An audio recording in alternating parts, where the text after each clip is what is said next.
আপনি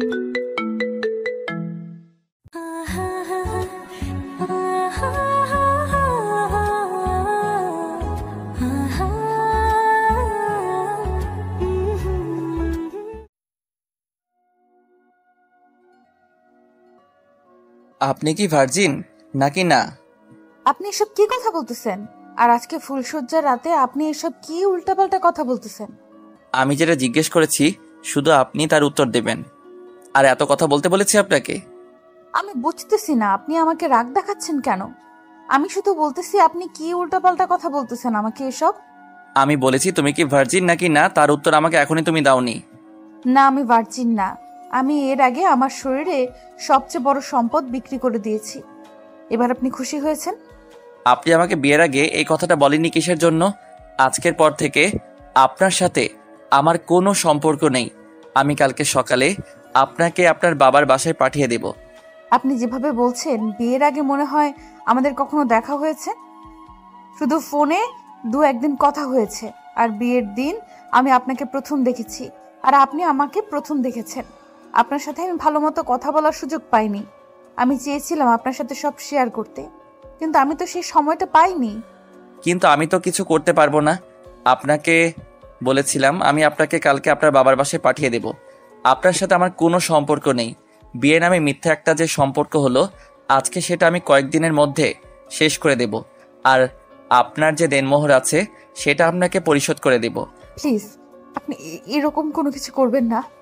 আপনার হাতে পায়ে পড়ি, সমাজের কলঙ্ক হয়ে যাব আমি। আমার বাবা মা সমাজে মুখ দেখাতে পারবে না। প্লিজ, আপনি এরকম কিছু করবেন না। আমার এখানে কোনো কিছু করার নেই।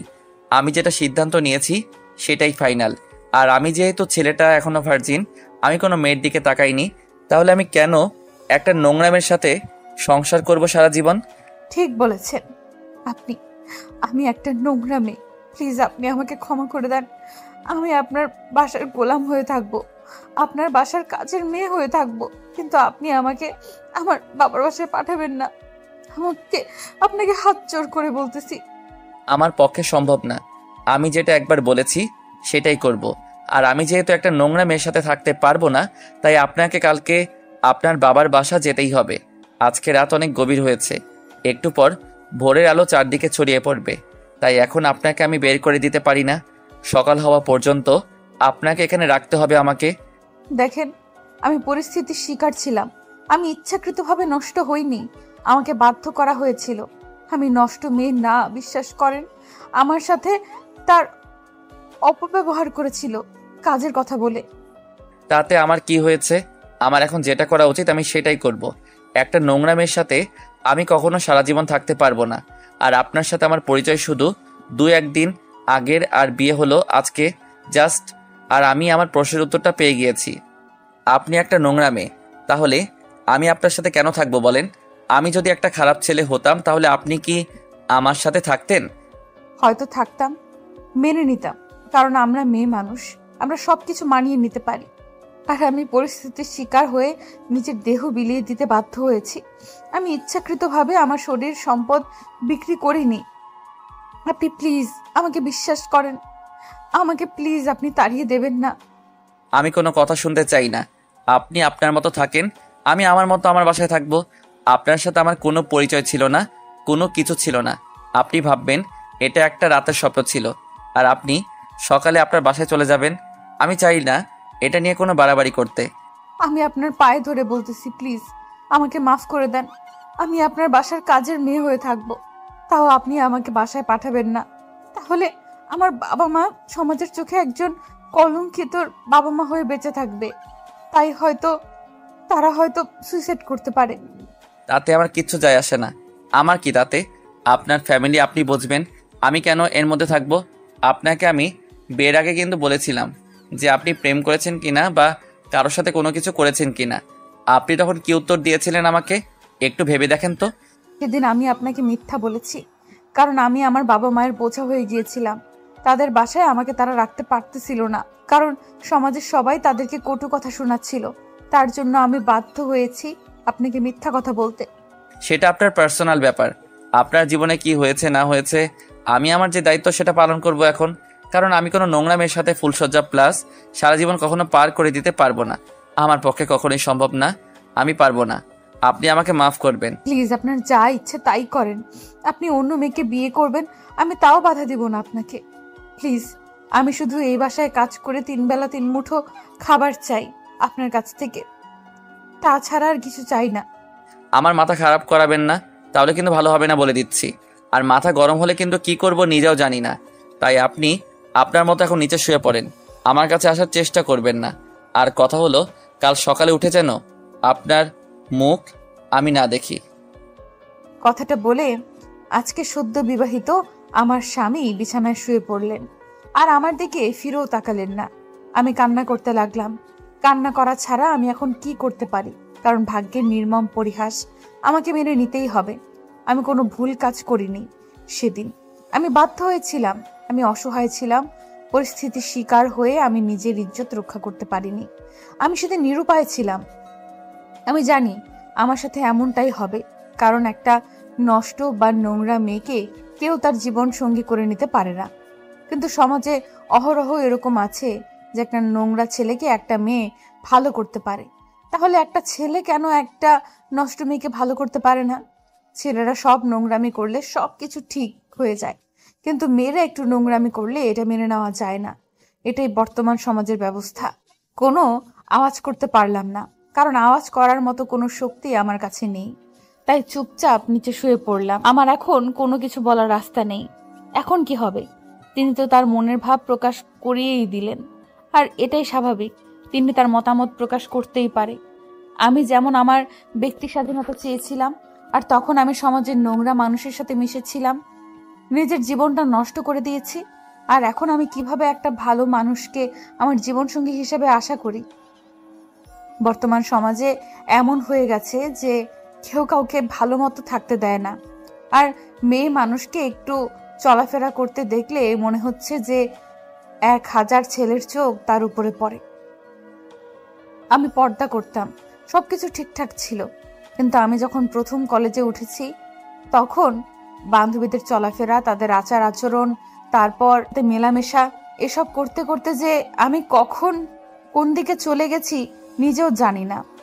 কিন্তু যখন আমার সর্বনাশ হয়ে গেল তখন বুঝতে পারলাম যে সবাই আসলে স্বার্থের জন্য কাছে আসে, কেউ কারো উপকার করার জন্য কাছে আসে না। স্বার্থ হাসিল হলে সে চলে যায়। যেমন ভ্রমর মধু পাওয়ার পর ফুলকে পরিত্যাগ করে, সেরকম ছেলে মানুষও আছে যে আমার মধু পান করে আমাকে ফুলের ন্যায় ছেড়ে দিয়ে চলে গেল। আর এখন আমি একটা সুপ্ত ফুল, আমার ভেতরে নাই কোনো রূপ, না কোনো রস, না কোনো গন্ধ। আমি শুকনো ফুলের মতো এখন চারদিকে শুধু উড়ে উড়ে যাই বাতাসের মাধ্যমে। কেউ আমাকে স্থান দেয় না, কেউ একটু হাতে তুলে নিয়ে আদর করে দেয় না। সবাই শুধু কথা শোনাতেই বা হাত থেকে ছুঁড়ে ফেলে দিতে পারলেই বেঁচে যায়। তোকে কতদিন বলছি না তুই এভাবে নোংরা জামা কাপড় পরবি না? তোর সাহস কত বড়, তুই আমার কথা না শুনে এসব পরে এসেছিস কলেজে? তাতে তোর কি হয়েছে? আমি তোর বাপের টাকায় চলি নাকি? আর তোর কথা আমাকে শুনতে হবে এরকম কোনো নিয়ম আছে নাকি এই পৃথিবীতে? দেখ, ভালো হবে না বলে দিচ্ছি। আর একবার তুই যদি মুখের উপর তর্ক করেছিস আমার, তাহলে কিন্তু তোর এখানে এমন অবস্থা করব তুই কাউকে মুখ দেখাতে পারবি না কখনো।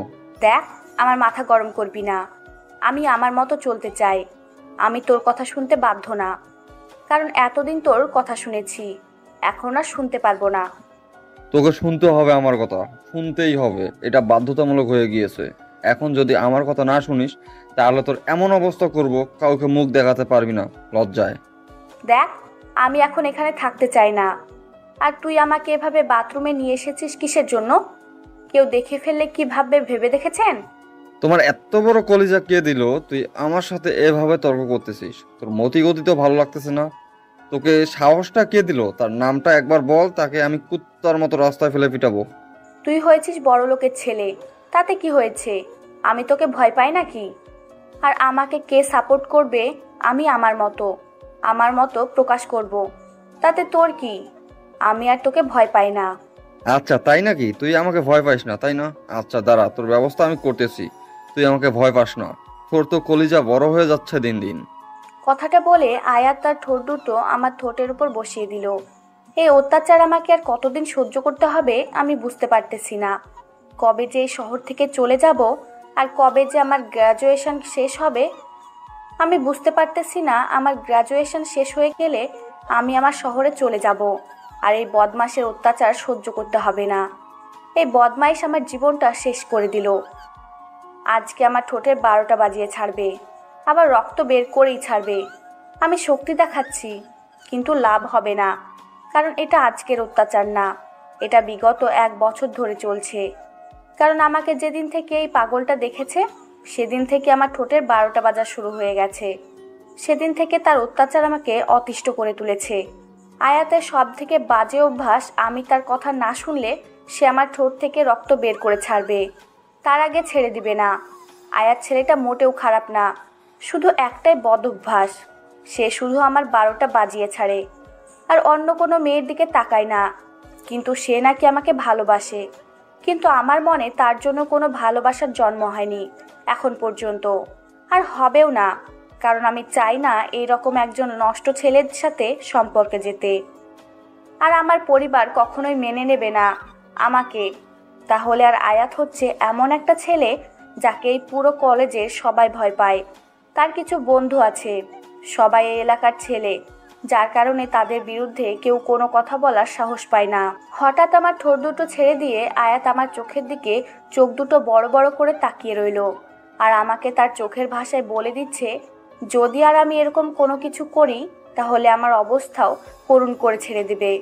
সেটাই বোঝাতে চাচ্ছেন, কারণ সে আমাকে হুমকি দেয় আমি যখন অতিষ্ঠ হয়ে তাকে রাগ দেখাই আর সে আমার ঠোঁটের 12টা বাজাবে, যাতে করে আমি কয়েকটা দিন কলেজ আসতে না পারি, তার সাথে ঘোরাঘুরি করি, এটাই তার মতলব।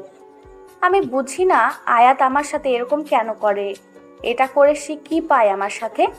আমি বাধ্য হয়েছি, এখন আমি অভ্যস্ত হয়ে গিয়েছি তার এসব ব্যবহার দেখে, বা তার এসব ব্যবহারের শিকার হয়ে। কি রে জমিদারের বাচ্চা, এখানে সারাদিন শুয়ে থাকবি নাকি চলে যাবি এই বাসা থেকে? সকাল কিন্তু হয়ে গিয়েছে, তুই এখনো এখানে পড়ে পড়ে ঘুমাচ্ছিস? শুয়েছিলাম, হঠাৎ তীব্র কণ্ঠে ঝাঁঝালো আওয়াজ সহকারে আমার কানে বেজে উঠল কথাটা। শুনে আর শুয়ে থাকতে পারলাম না, আর নিদ্রা আমার চোখ থেকে পালিয়ে চলে গেল। আমি হঠাৎ করে এত প্রকট আওয়াজ পেয়ে তাড়াহুড়ো করে উঠতে গিয়ে বিছানার সাথে বাড়ি খেলাম। মাথা ফেটে যাওয়া অবস্থা, এমন ব্যথা করতেছে, কিন্তু তাও সেদিকে লক্ষ্য না করে তাড়াতাড়ি করে উঠে দাঁড়িয়ে পড়লাম।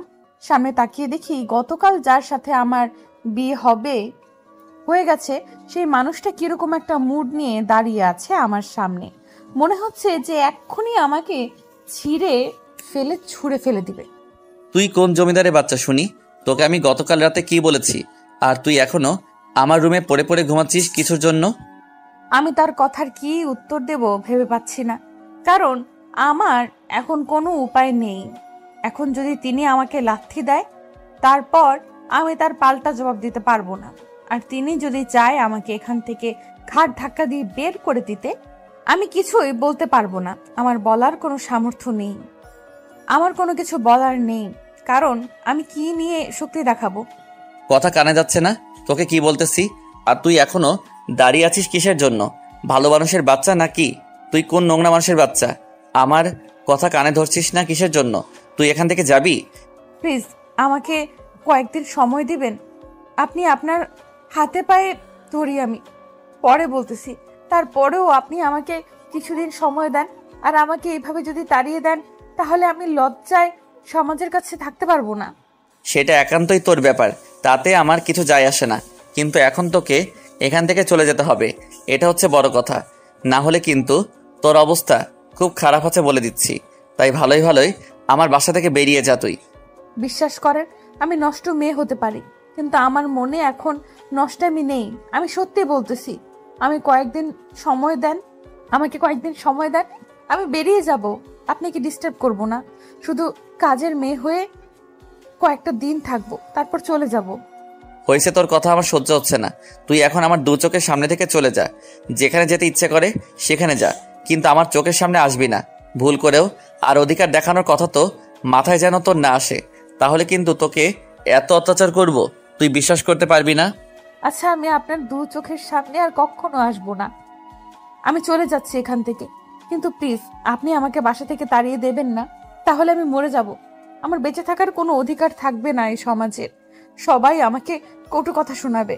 সেটা নোংরামি কাজ করার আগে একবার ভাবিসনি?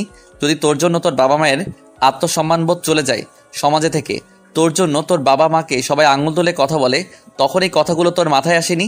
আমি গতকাল রাতে আপনাকে বলেছি, আমি পরিস্থিতির শিকার হয়েও ওরকম করতে বাধ্য হয়েছি। কেউ সুস্থ মস্তিষ্কে নিজের ইজ্জত বিক্রি করেন না।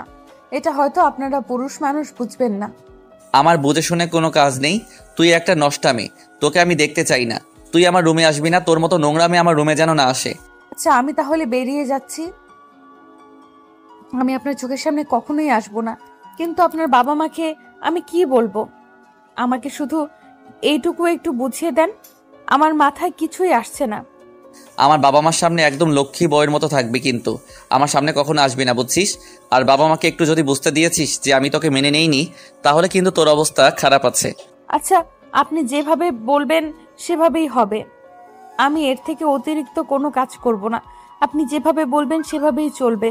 তাও প্লিজ আপনি আমাকে কয়েকদিন এখানে থাকতে দেন। আচ্ছা, সমস্যা নাই। এখন যা, বাইরে গিয়ে যা ইচ্ছা তাই কর। আর কোনো কথা বলবি না এখানে। আমার চোখের সামনে আসবি না।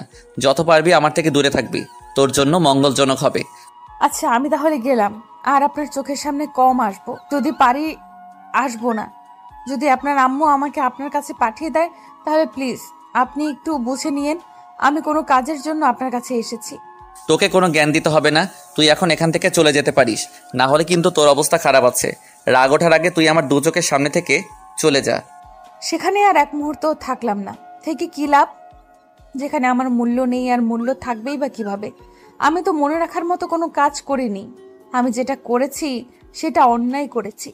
একজন স্বামীর কাছে একজন স্ত্রী হিসাবে আমি আমার ইজ্জত রক্ষা করতে পারিনি। আমি নষ্ট। আমার দ্বারা কোনো কিছু সম্ভব না। আমি কিভাবে একজন স্বামীর হক আদায় করতে হয় সেটা জানি না। তাহলে আমি কিভাবে ওনার সামনে দাঁড়িয়ে থাকব? আমি তো সব কিছু ওনার কাছে স্বীকার করে ফেলেছি। তার মানে উনি আমাকে কখনোই মেনে নেবে না। আর জোর করে সবকিছু হয় না। আর কয়েকদিন এখানে যেহেতু থাকার জন্য জায়গা পেয়েছি, এর মাঝে যে কোনো একটা জায়গায় কাজের জোগাড় করতে হবে তাড়াতাড়ি, যেন আমি এখান থেকে বেরিয়ে যেতে পারি। আর কাজ করে যেন আমি আমার জীবিকা নির্বাহ করতে পারি। যে পাপ করেছি তার জন্য তো ক্ষমা পেতেই হবে আমাকে। আর ক্ষমা পেতে হলে আমাকে বেঁচে থাকতে হবে, ইবাদত করতে হবে। না হলে তো যদি এখন আমি রাগের বশে আত্মহত্যা করি, তাহলে তো কোনো ফায়দা আসবে না আমার জীবন। আমি আগে থেকেই জানতাম এরকম একটা দিন আসবে। সেটা আমার জন্য কখনোই মঙ্গলজনক হবে না। আমার জন্য কষ্ট ছাড়া সেদিন আর কিছু নিয়ে আসবে না। আর আজ সেই দিনের সম্মুখীন। এখন আমি এই দিনগুলোকে কিভাবে পার করব ভেবে পাচ্ছি না, কিন্তু যে কোনো উপায়ে পার করতেই হবে। আমার পাশে কেউ থাকবে না, সেটা আমি ভালো করেই জানি। ভেবেছিলাম বিয়ের পর স্বামীর কাছে সবকিছু লুকিয়ে রাখবো, কিন্তু আমি কেন যেন পারলাম না। আমার পক্ষে কেন এটা সম্ভব হলো না আমি নিজেও জানি না। তারপর রুম থেকে বেরিয়ে সোজা নিচে চলে আসলাম। নিচে এসে দেখি কোনো মানুষ নেই। আমি তো পুরা অবাক হয়ে গেলাম। এত সকালে ঘুম ভেঙে গিয়েছে আমার। এই বাড়ির কেউ এখনো পর্যন্ত ওঠেনি, নাকি আমি দেরিতে উঠে ফেলেছি? আর যার ফলে সবাই কাজে চলে গিয়েছে। ঘড়ির দিকে তাকিয়ে দেখি যে ভোর 6টা বাজে। বুঝতেছি না, তাহলে আমাকে তো উনি ডেকে তুললেন এত সকালে? ব্যাপার কি? ইঁদুর, ছাগল, কুত্তা, ভেড়া, মহিষ কোথাকার আমার স্বাদের ঘুমটা নষ্ট করে দিল। আমি কত শান্তিতে ঘুমাচ্ছিলাম, আর ইঁদুরটার জন্য আমার ঘুম চলে গেল। এত জোরে চিল্লাচিল্লি করতেছিল মাথার ওপর যে ঘুমটাই চলে গেল আমার। ইঁদুরটার জন্য আমি একটু শান্তি মতো এখানে থাকতে পারবো না। ভাবলাম যে বিয়ের পর কিছুদিন অন্তত নিজের সমাজের লোকের কাছ থেকে দূরে থাকবো আর নিজের কর্ম দিয়ে সবার মন জয় করব। সেটা আর হলো না। কিন্তু ইঁদুরটার কাছে সবকিছু শেয়ার করে ফেলেছি, আর রক্ষা নেই। এখন আমাকে এখান থেকে চলে যেতে হবে কয়েকদিনের মধ্যে। জানি না জীবনে কি আছে, যেটা হবে সেটা দেখা যাবে। পরিস্থিতির শিকার হতে হবে আমাকে আবারও। যেখানে আমার জন্মদাতা পিতার জন্মদাত্রী মা আমাকে মেনে নিচ্ছে না, সেখানে একটা পরপুরুষ কেন আমাকে মেনে নিবে? আমার তো এটাই মাথায় আসতেছে না। আমি কেন যে বিয়েটা করলাম? আমার বিয়েটা করা উচিত হয়নি। তার আগে বাসা থেকে সরে যাওয়া ভালো ছিল। এখন অন্যটা মানুষের জীবন নষ্ট করলাম আমি। এই জায়গায় এভাবে দাঁড়িয়ে না থেকে একটু হালকা মুখে পানি দিয়ে ফ্রেশ হয়ে নে। এভাবে এখানে আর কতক্ষণ দাঁড়িয়ে থাকবি? কিছুক্ষণ পর কেউ চলে আসতে পারে এখানে। এখন আমাদের এখান থেকে চলে যেতে হবে। আমার ঠোঁটের 12টা বাজিয়ে দিয়েছিস, এখন বলতেছিস যে এভাবে এখানে দাঁড়িয়ে আছি কিসের জন্য? আমার ঠোঁট এখন ব্যথা করতেছে। কুত্তা, তোকে তো আমি। যা বলার বাইরে গিয়ে বলিস, আর এখানে একটা কথা হবে না। এখন আমি এখানে কোনো কথা বলতে চাই না। তুই এখন চুপচাপ তাড়াতাড়ি আমার সাথে আয়। আমি এখানে থাকতে পারবো না, বাইরে যেতে হবে। কেউ যে কোনো সময় চলে আসতে পারে এখানে। তাতে আমার কি? আমার তো কোনো সমস্যা নেই, তোর সমস্যা। তুই তো আমাকে জোর জবরদস্তি করে এখানে নিয়ে এসেছিস। কেউ দেখে ফেলে তাতে কি? আমার তো মান সম্মান বলতেই কলেজে কিছু নেই, কারণ সবাই আমাকে জানে যে তুই আমার সাথে কি করেছিস। তাতে আমার কি হয়েছে? কে কি জানে কে কি জানে না সেটা জেনে আমার লাভ কি? আমি কি করতেছি এখন তোর সাথে সেটা তো তুই জানলে তাতেই চলবে, আর কাউকে জানতে হবে না। আর কেউ যদি জানে তাতে আমার কোনো সমস্যা নেই। আমি ভালো করে জানি তোর এখানে কোনো সমস্যা নেই, কিন্তু একটা কথা ভেবে রাখিস, তুই যতই আমাকে অত্যাচার করিস না কেন, যতই আমাকে কিস করিস না কেন, কখনো তুই আমাকে পাবি না বা আমার মনটাকে জয় করতে পারবি না। যতদিন পারিস জোর জবরদস্তি করে যেটা করার ইচ্ছা করতে থাক। সেটা দেখা যাবে জয় করতে পারি কি না। একদিন দেখবি যে তুই আমাকে ছাড়া থাকতে পারবি না। একদিন আমাকে না দেখে তুই ছটফট করবি, কথাটা মাথায় রাখিস। হয়তো এখন তোর পাশে আছি, কদর করতেছিস না। যখন দূরে চলে যাব তখন আমাকে কোথাও খুঁজে পাবি না। তখন দেখবি মায়া কাকে বলে। তাহলে তুই আমার থেকে দূরে চলে যাচ্ছিস না কিসের জন্য? তুই কেন এখানে এখনো পড়ে আছিস? তুই চলে যা। আমি চাই তুই আমার থেকে দূরে যা, আর আমি শান্তিতে বাঁচতে পারবো তাহলে। কিসের জন্য আমি দূরে চলে যাব? আমার কোনো কারণ আছে যে আমি তোর থেকে দূরে চলে যাব? তোকে না দেখলে আমি থাকতে পারি না, তাহলে তোকে ছেড়ে আমি দূরে কেমনে থাকবো? মুখ দিয়ে বলা যতটা সহজ, কাজে দেখিয়ে দেওয়ার কিন্তু তার থেকেও বেশি কঠিন। আর আমি কখনো তোকে আমার মন দেব না, সেটা তোকে আমি আগে থেকেই বলে এসেছি। তুই কেন আমার পিছনে পড়ে আছিস আমি জানি না। তুই আমাকে ছেড়ে দে, তাহলে ভালো থাকতে পারবি। কি এখন আমি খারাপ আছি? এখন তো বিন্দাস লাইফ পার করতেছি তোর সাথে। আর তোর সাথে প্রতিটা মুহূর্ত আমার কাছে স্মরণীয় হয়ে থাকবে সারা জীবন। আর কত স্মরণীয় দিন আসবে আমাদের জীবনে তুই দেখতে থাক। আর আমি সারা জীবন তোর জীবনটা জ্বালিয়ে পুরো সরকার করে দেবো, তুই শুধু দেখতে থাক।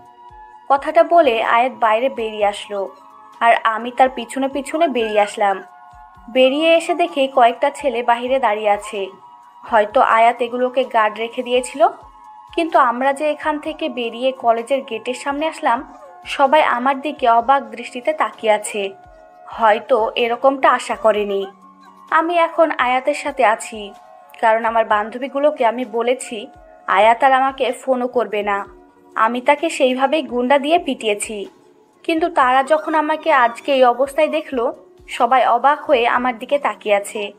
আর হঠাৎ করে আয়াত আমার হাত ধরে টানতে টানতে এক জায়গায় নিয়ে যেতে লাগলো। আর সেটা দেখে তো পুরো ক্যাম্পাসের সবাই অবাক দৃষ্টিতে আমাদের দুজনের দিকে তাকিয়ে। তারপর আমি কাউকে যখন খুঁজে পাচ্ছিলাম না, তখন ভাবতেছিলাম যে আমি কি করলাম, আজকে কেন আমার সাথে এরকম হয়? আমি কি মানুষ? আমি কি মানুষ না? আমার কি সহ্য করার ক্ষমতা সবার থেকে বেশি নাকি? আমিও তো মানুষ, আমারও তো সহ্য করার ক্ষমতা মানুষের মতোই হবে, তার থেকে তো বেশি হওয়ার কথা না? হঠাৎ করে দেখলাম যে একজন বৃদ্ধ মহিলা আমার দিকে এগিয়ে আসতেছে। আমি বুঝলাম না, আর তাকে দেখে মনে হচ্ছে তিনি এই বাড়ির যে কোনো একজন সদস্য হবে হয়তো। কিন্তু আমি কনফিউশনে পড়ে গেলাম। কথা বলে দেখি যে কেউ হতেই পারে। আরে বৌমা যে, এত সকালে তোমার ঘুম ভেঙে গেল? আমরা তো ভেবেছিলাম আজকে মনে হয় দুপুরের আগে তোমাদের ঘুম ভাঙবে না, কিন্তু আমি এটা কি দেখছি, তুমি এত তাড়াতাড়ি ঘুম থেকে উঠে গেলে? আসলে আপনি যদি আপনার পরিচয়টা দিয়ে আমার সাথে কথা বলতেন, তাহলে আমি আপনাকে সেই হিসেবে কথার উত্তরটা দিতে পারতাম।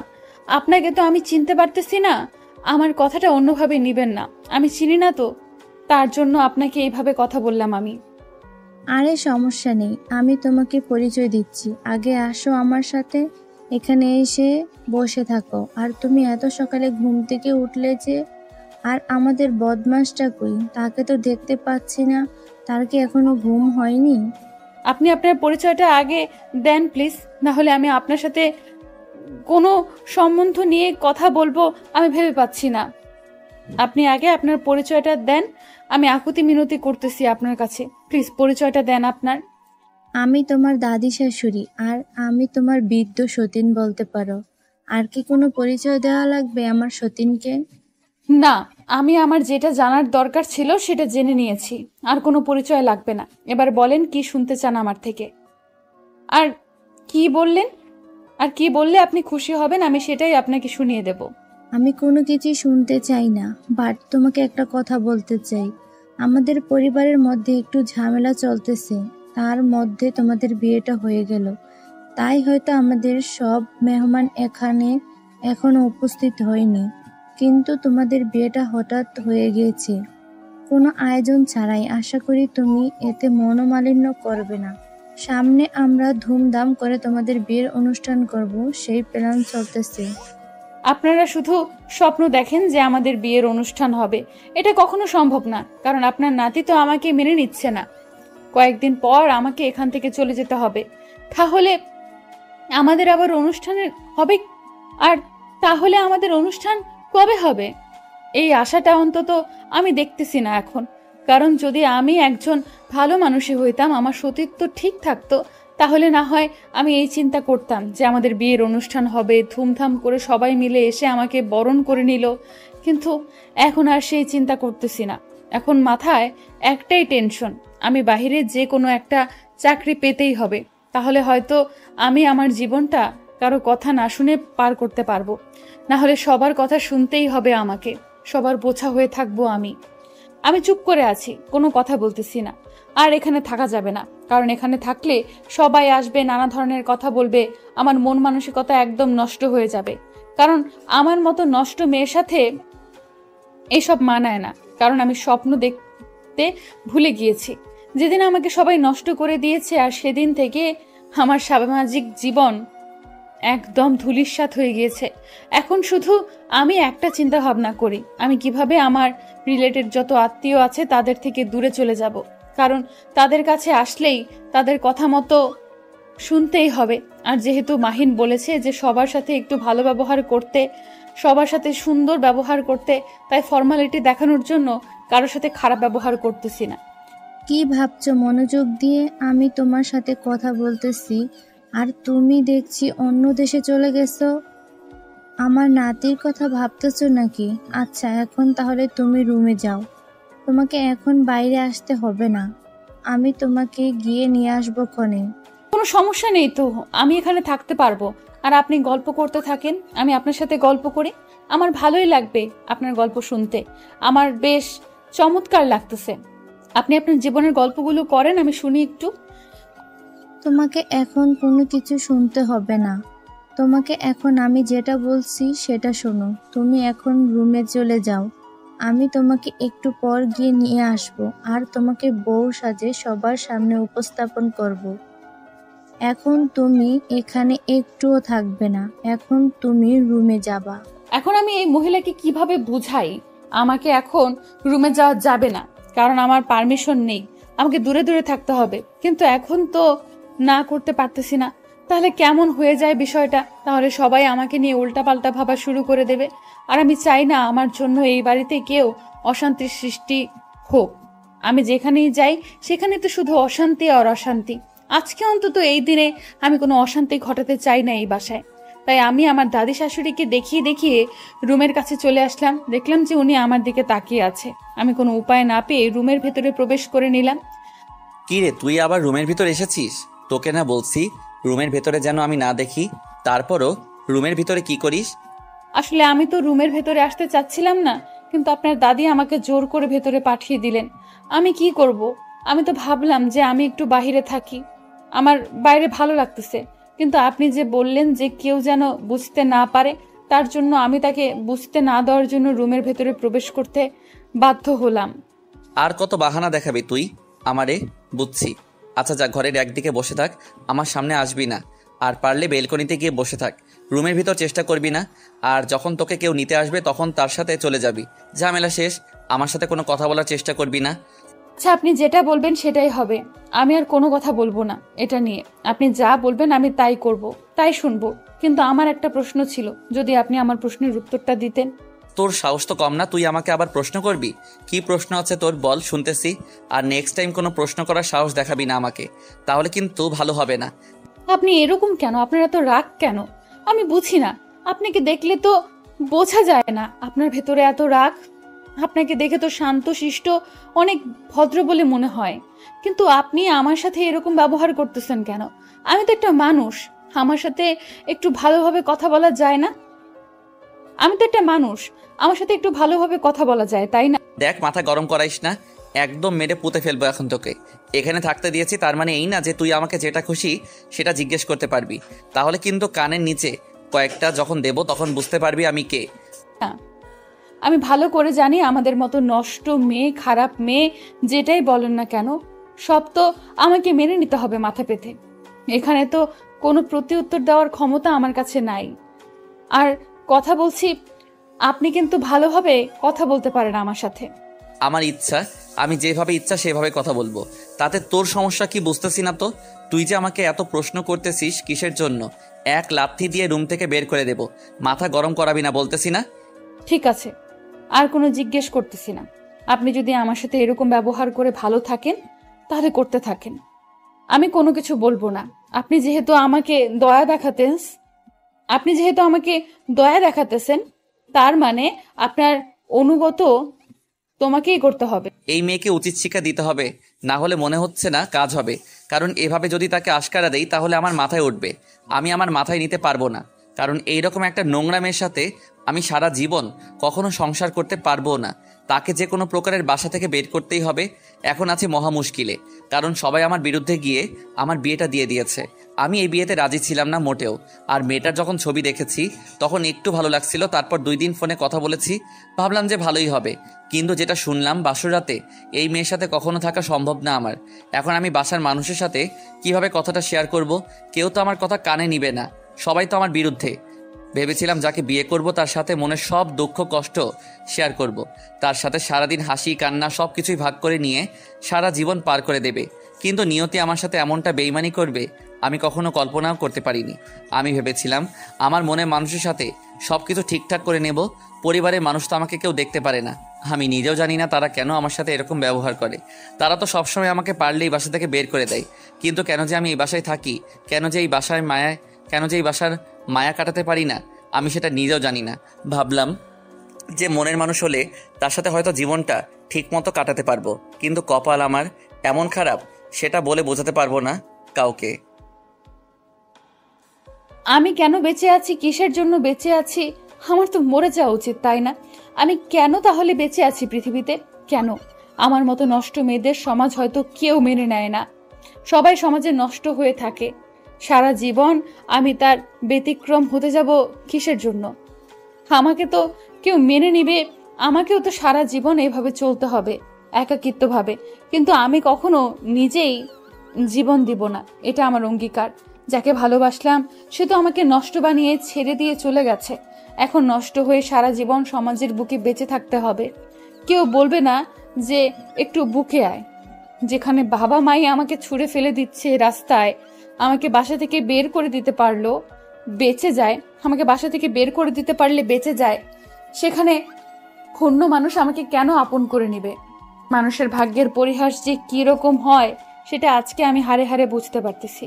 আমার সাথে হয়তো যদি এরকমটা না হইতো, আমি তাহলে কখনোই বুঝতে পারতাম না যে সমাজে কত নিষ্ঠুরতম নিকৃষ্টতম মানুষ বসবাস করে। সমাজের মানুষগুলো যে এত নিকৃষ্ট হয় সেটা আমি এই পরিস্থিতির শিকার না হলে কখনোই বুঝতে পারতাম না। সবাই শুধু ভালো ভাববে, সবাই শুধু ভালো বলবে, কেউ খারাপকে ভালো করার চেষ্টা করবে না, চেষ্টা করেও না। কিন্তু আমি একটা জিনিস বুঝলাম না, মাহিনকে দেখে বোঝা যাচ্ছে না তার মনের ভেতর রাগ আছে। সে আমাকে বাহিরের রূপটা দেখাচ্ছে, তার মনের ভেতর যে কিছু একটা আছে সেটা আমাকে দেখাচ্ছে না। আমি বুঝতে পারতেছি, তার চোখের দিকে তাকালেই বোঝা যাচ্ছে সে আমার চোখের দিকে তাকিয়ে আমাকে রাগ দেখাতে পারছে না। তার মানে নিশ্চয়ই এখানে যে কোনো একটা গন্ডগোল তো আছেই, সেটা আমাকে খুঁজে বের করতে হবে। যে কয়েকদিন আমি এখানে থাকতে পারবো, জানি না কতদিন থাকতে পারবো, কিন্তু যতদিন আমি এখানে থাকতে পারবো এর মধ্যে সবকিছু রহস্য উদ্ঘাটন করতেই হবে, কারণ এই রহস্যের মধ্যে তো আমি থাকতে পারবো না। এখানে একটা রহস্য মনে হচ্ছে, কারণ আমি তখন আমার দাদি শাশুড়ির সাথে কথা বললাম, তার চোখের দিকে তাকিয়ে আমি বুঝতে পারলাম তার বেশি ভালো না, তিনি বেশি ভালো না। আমি ভালোভাবে জানি আমি একজন নষ্ট মানুষ, আর আমি নষ্ট মানুষের সাথে মেলামেশা করেছি, তাই আমি ভালোভাবেই জানি কে ভালো আর কে খারাপ। আমাকে এই রহস্যের উদ্ঘাটন করতে হবে, তার আগে আমি এই বাসা ছেড়ে যাব না, কারণ মাহিন যতই আমাকে অত্যাচার করুক না কেন এই রহস্য উদ্ঘাটন আমাকে করতেই হবে। তারপর আমি ব্যালকনি থেকে রুমের ভেতরে প্রবেশ করলাম। রুমের ভেতরে প্রবেশ করে দেখি মাহিন রেডি হয়ে কোথায় জানি যাচ্ছে। আমি কোনো কথা বললাম না, জানি না আমাকে দেখেও না দেখার ভান করে রুম থেকে বেরিয়ে গেল। আর আমি সেখানে বেশি কথা বাড়ালাম না। মাহিন যখন রুম থেকে বেরিয়ে গেল আমি সবকিছু ঠিকঠাক করতে লাগলাম। রুমটা কেমন জানি অগোছালো হয়ে আছে, তাই আমি সব কিছু গুছিয়ে রাখলাম। আমি রুম থেকে বেরিয়ে দেখি রুমের বাইরে বেশ কয়েকজন ভালোই গল্পগুজব করতেছে, কিন্তু অতিরিক্ত কোনো মেহমান বাসার ভেতরে চোখে পড়লো না আমার। আমি রহস্যের খোঁজ খবর করতে লাগলাম, দেখি কোথায় কি আছে। বাড়িটা একা একা ঘুরে দেখতে লাগলাম। যখন আমি পুরো বাড়িটা দেখা শেষ করলাম, এখন আমাকে ছাদে যেতে হবে। আমি যখন সামনের দিকে পা বাড়াবো তখন পিছন থেকে একটা মেয়েলি কণ্ঠ ভেসে আসলো আর আমাকে ঝাঁঝালো কণ্ঠে শুনিয়ে দিল আমি যেন ভুল করে উপরের দিকে না যাই, কারণ উপরের দিকে গেলে নাকি আমার সর্বনাশ হয়ে যাবে। তার জন্য আমি পেছনে ঘুরে তাকিয়ে দেখি আমার মতো বয়সী একটা মেয়ে, মনে হচ্ছে এবারের কোনো সদস্য হবে, না হলে তো এরকম করে চিল্লিয়ে এ কথা বলতে পারতো না আমার সাথে। নিশ্চয়ই বাড়ির সদস্য। কোনো আপু, কোনো সমস্যা আছে? আমার ভালো লাগতেছে না, তার জন্য আমি একটু ছাদে যেতে চাচ্ছিলাম, আপনি আমাকে মানা করলেন যে। এই, তোর সাহস তো কম না? তোকে যেটা বলছি সেটা শোন, না হলে কিন্তু ভালো হবে না। তুই এই বাসায় নতুন এসেছিস, তাই তোর সাথে ভালোভাবে কথা বলতেছি। আপু, আপনি আমার সাথে এভাবে কথা বলতেছেন কেন? আমি তো আপনাকে ভুল কোনো কিছু বলিনি, আর আপনি তুই তুকারি করতেছেন কেন আমার সাথে? আমি বুঝতেছি না তো। আমি তো কোনো ভুল প্রশ্ন আপনাকে করিনি। আপনি আমাকে মানা করলেন তাই দেখে জিজ্ঞেস করলাম আমি কেন যেতে পারবো না।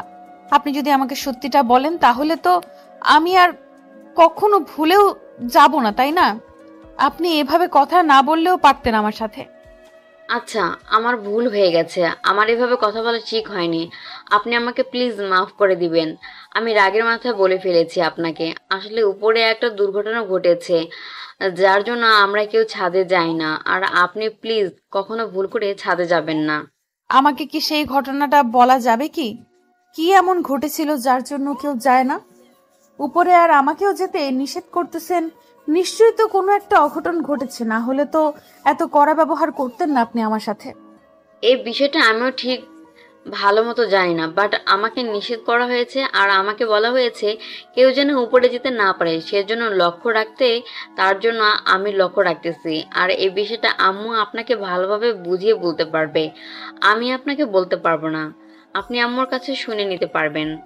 মাহিনের বোন, তাই না? তোমাকে দেখে বোঝা যাচ্ছে। তাহলে এই ঘটনাগুলো তো মাহিন নিশ্চয়ই জানে। আমি মাহিনের থেকে শুনে নেব, সমস্যা নেই। জি, আপনি ঠিক বলেছেন মাহিন। মাহিন আমার ভাই, কিন্তু নিজের ভাই না, সৎ ভাই। আর সৎ কখনো আপন হয় না।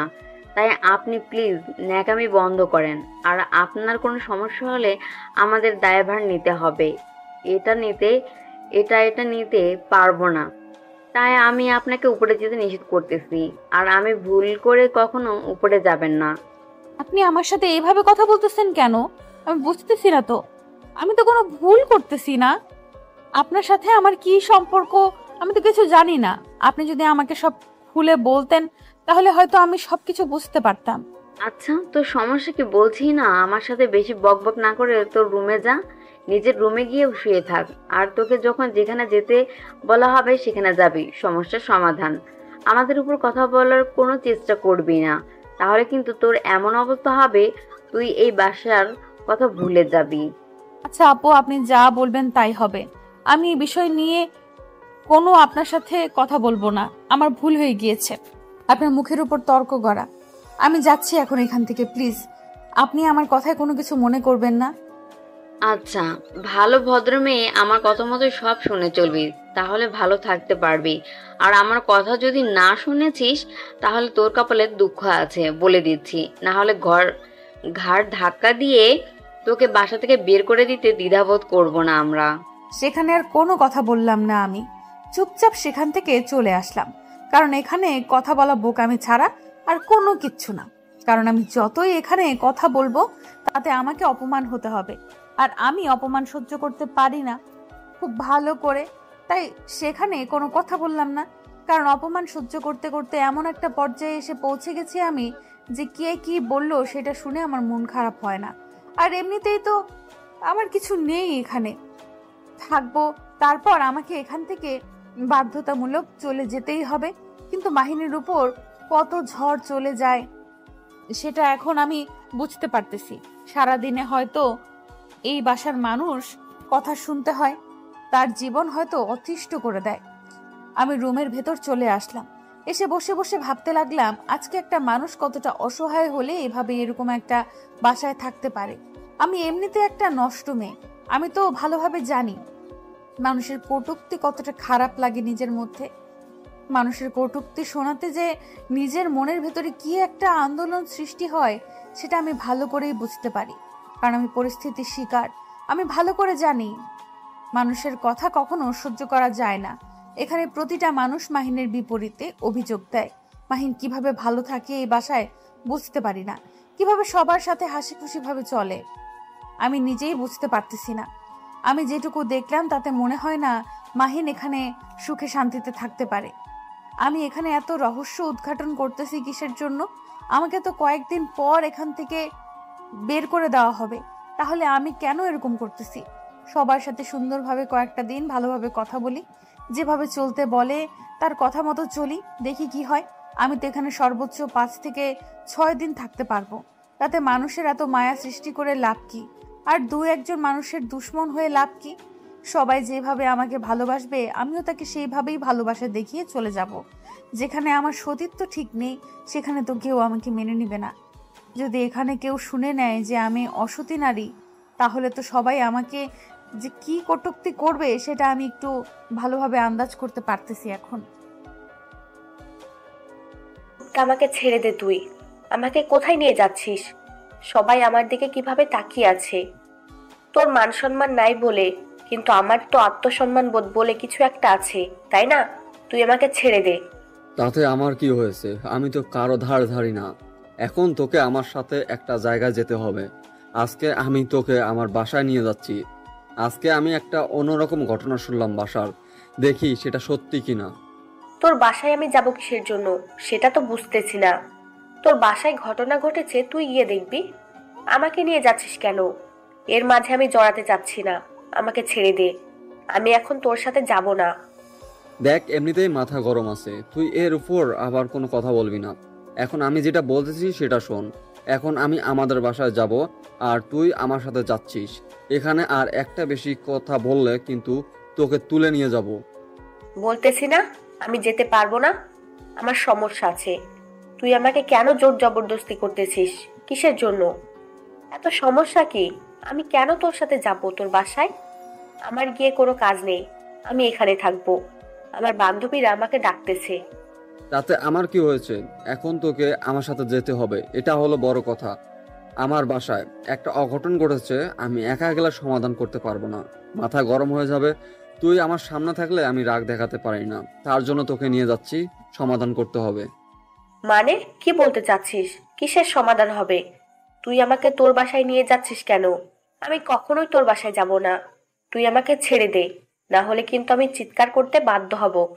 কিন্তু রাস্তার ছেলে তোকে এসেছে, উদম কেলানি কেলাবে, পরে তোকে হসপিটালে ভর্তি করতে হবে। সেই বুকের পাটা এখনো কারো হয়নি, বুঝছিস? আমাকে পিটাবে, এরকম কোন বাপের ছেলে জন্ম নেয়নি এই শহরে। এখন তুই মাথা গরম করবি না, এখন চল আমার সাথে, কোনো কথা বলবি না। এখন চুপচাপ আমার সাথে আয়, না হলে কিন্তু তুলে নিয়ে যেতে বাধ্য হব যদি চিৎকার করেছিস। বলতেছি না আমি যাব না তোর বাসায়। আমাকে জোর জবরদস্তি করতেছিস কিসের জন্য? তোর মাথা ঠিক আছে? আমি বলতেছি আমি যাব না।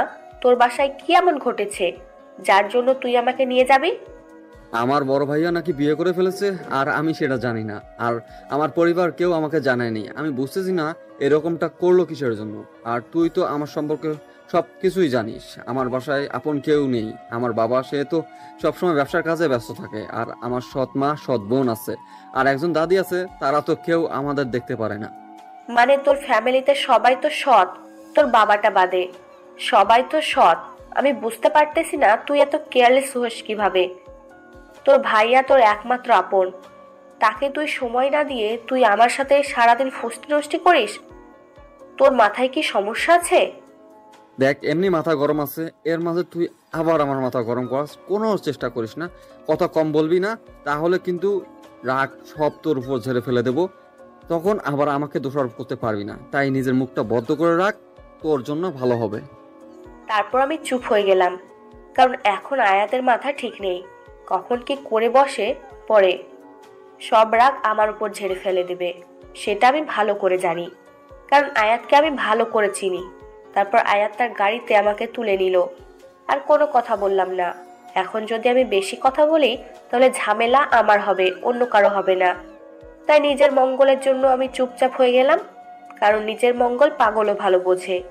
তাই আমি একজন সুস্থ মস্তিষ্কের মানুষ হয়ে কেন পাগলের মতো আচরণ করতে যাব? তাই চুপ হয়ে গেলাম। এখন আয়াত যেটা করতেছে করতে থাকুক, আমি চুপচাপ শুধু দেখে যাব। তারপর আমরা আয়াতের বাসায় চলে আসলাম। আর বাড়ি থেকে তো আমার মাথার চক্কর দেওয়া শুরু হলো। বাড়ি তো নয়, যেন রাজবাড়ি। আমি চুপচাপ আয়াতের পিছনে বাসার ভেতরে যেতে লাগলাম। বাসার দারোয়ান আয়াতকে দেখে মুচকি হাসি দিয়ে দৌড়ে এসে জড়িয়ে ধরলো। আমি অবাক হয়ে গেলাম, বাসার দারোয়ান আয়াতকে জড়িয়ে ধরেছে, তাকে হাসি মুখে বুকের সাথে নিচ্ছে। আয়াত এভাবে কেউ ব্যবহার করে? আমি আয়াতকে আজ অন্যরকম দেখতেছি। যাই হোক, তারপরও দারোয়ানের সাথে আমার পরিচয় করিয়ে দিল। আর দারোয়ানকে সে বলল আমি নাকি তার বউ। আর দারোয়ান আমাকে দেখে সালাম দিলেন। আর আমি অবাক হয়ে তার মুখের দিকে তাকিয়ে রইলাম। আমি কি তার বউ, নাকি সে আমাকে বউ বলে পরিচয়ে পরিয়ে দিচ্ছে? তারপর আয়াত বাসার ভেতর প্রবেশ করে নিল, আর আমিও তার পিছনে পিছনে বাসার ভেতর প্রবেশ করলাম। বাসার ভিতরে প্রবেশ করে দেখি 3 জন মহিলা একসাথে বসে গল্প করতেছে। বাসায় এসব কি হচ্ছে? আমি এসব কি শুনতেছি? আর আমি যেটা শুনে বাসায় আসলাম সেটা কি সত্যি নাকি না? শুধু একজন আমাকে উত্তর দেবে, কেউ বেশি কথা বলার চেষ্টা করবে না। জাস্ট একজনের সঙ্গে কথা বলো। মাথার উপর যদি কেউ চিল্লাচিল্লি করো তাহলে কিন্তু বাসায় খুব খারাপ হয়ে যাবে। আচ্ছা, আমি তোকে সব খুলে বলতেছি। বাসায় চিল্লাচিল্লি করবি না। এখন বাসায় আব্বু নেই, তাই উত্তেজিত হওয়ার কিছু নেই। তুই কিন্তু আমার রাগ সম্পর্কে খুব ভালোভাবে জানিস, তাই বেশি কথা না বলে যেটা প্রশ্ন করব তার উত্তরে দিবি। বেশি রকম ন্যাকামি করবি না। তোর অবস্থা খারাপ আছে, তাহলেও বলে দিলাম। আমরা একটা মেয়েকে সিলেক্ট করেছি ভাইয়ের জন্য। ভাইয়ের সাথে ভালো মানিয়েছে, তার সাথে ভাইয়ের বিয়ে দিয়েছি। আর তোর ফোন নাম্বারে আমরা ফোন করেছিলাম, তোর ফোন নাম্বারটা অফ ছিল। আর এত তাড়াহুড়া ছিল যে বিয়েটা দিয়েই ফেলেছি। এখন কিছু করার আছে তোর? আচ্ছা, বুঝতে পেরেছি। তোদের সাথে কথা বলে আমার কোনো লাভ নেই, কারণ তোদের সাথে কথা বললে আমার গায়ের রক্ত একদম গরম হয়ে যায়। ভাইয়া কোথায়? ভাইয়ার সাথে আমি কথা বলতে চাই। তোরা কেউ আমার সাথে কথা বলবি না। আমরা কি জানি তোর ভাইয়া কোথায়? তুই ভালো জানিস। তোর ভাইয়ের সাথে তুই কথা বলিস? তুই জানিস তোর ভাইয়া কোথায় যায় না যায়। আর আমাদের বলে যায়নি যে কোথায় গিয়েছে।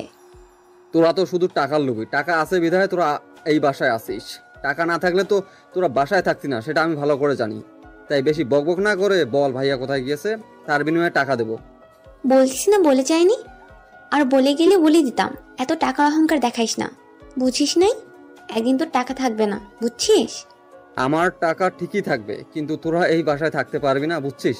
মাথাটা গরম করাবি না, তাহলে কিন্তু তোকে কি করব বুঝতে পারতেছি না। মাথা আমার পুরো আগুন হয়ে আছে। ভাইয়া কোথায়? তাড়াতাড়ি খোঁজ খবর নে, তাড়াতাড়ি আমাকে জানাও। এটা কি ধরনের ব্যবহার হচ্ছে? বাসার মানুষের সাথে কেউ এভাবে ব্যবহার করে? ছি, আমি কখনো কল্পনাও করতে পারিনি যে বাসার মানুষের সাথে কেউ এইভাবে কথা বলে। তোকে তো এখন আমি খুন করে ফেলবো। তুই এখানে খুন হয়ে গেলেও তোর কোনো ওয়ারিশ এখানে এসে খোঁজ খবর নিবে না, বুঝছিস? তাই নিজের মুখটা বদ্ধ রাখ, না হলে তোর আজকে জীবনের শেষ দিন হতে যাচ্ছে বলে দিচ্ছি। বুঝতে পেরেছি। এখন স্বার্থ হাসিল করা শেষ, আমাকে নিয়ে আসা শেষ এখানে। এখন আমাকে এখানে এনে মারার ধমকি দেওয়া হচ্ছে, তাই না? আচ্ছা, দেখা যাবে। আচ্ছা, এখন কি তুমি তোমার মুখটা বন্ধ রাখবে, নাকি আমি অন্য কোনো ব্যবস্থা গ্রহণ করতে বাধ্য হবো? বুঝতেছি না। তুমি যদি নিজের মুখটা বন্ধ না করো তাহলে কিন্তু। আপনার সাথে আমি আর কথা বলতে চাই না। আপনার মতো আপনি চলতে থাকেন। আপনার সাথে আমি কোনো কথা বলতে চাই না।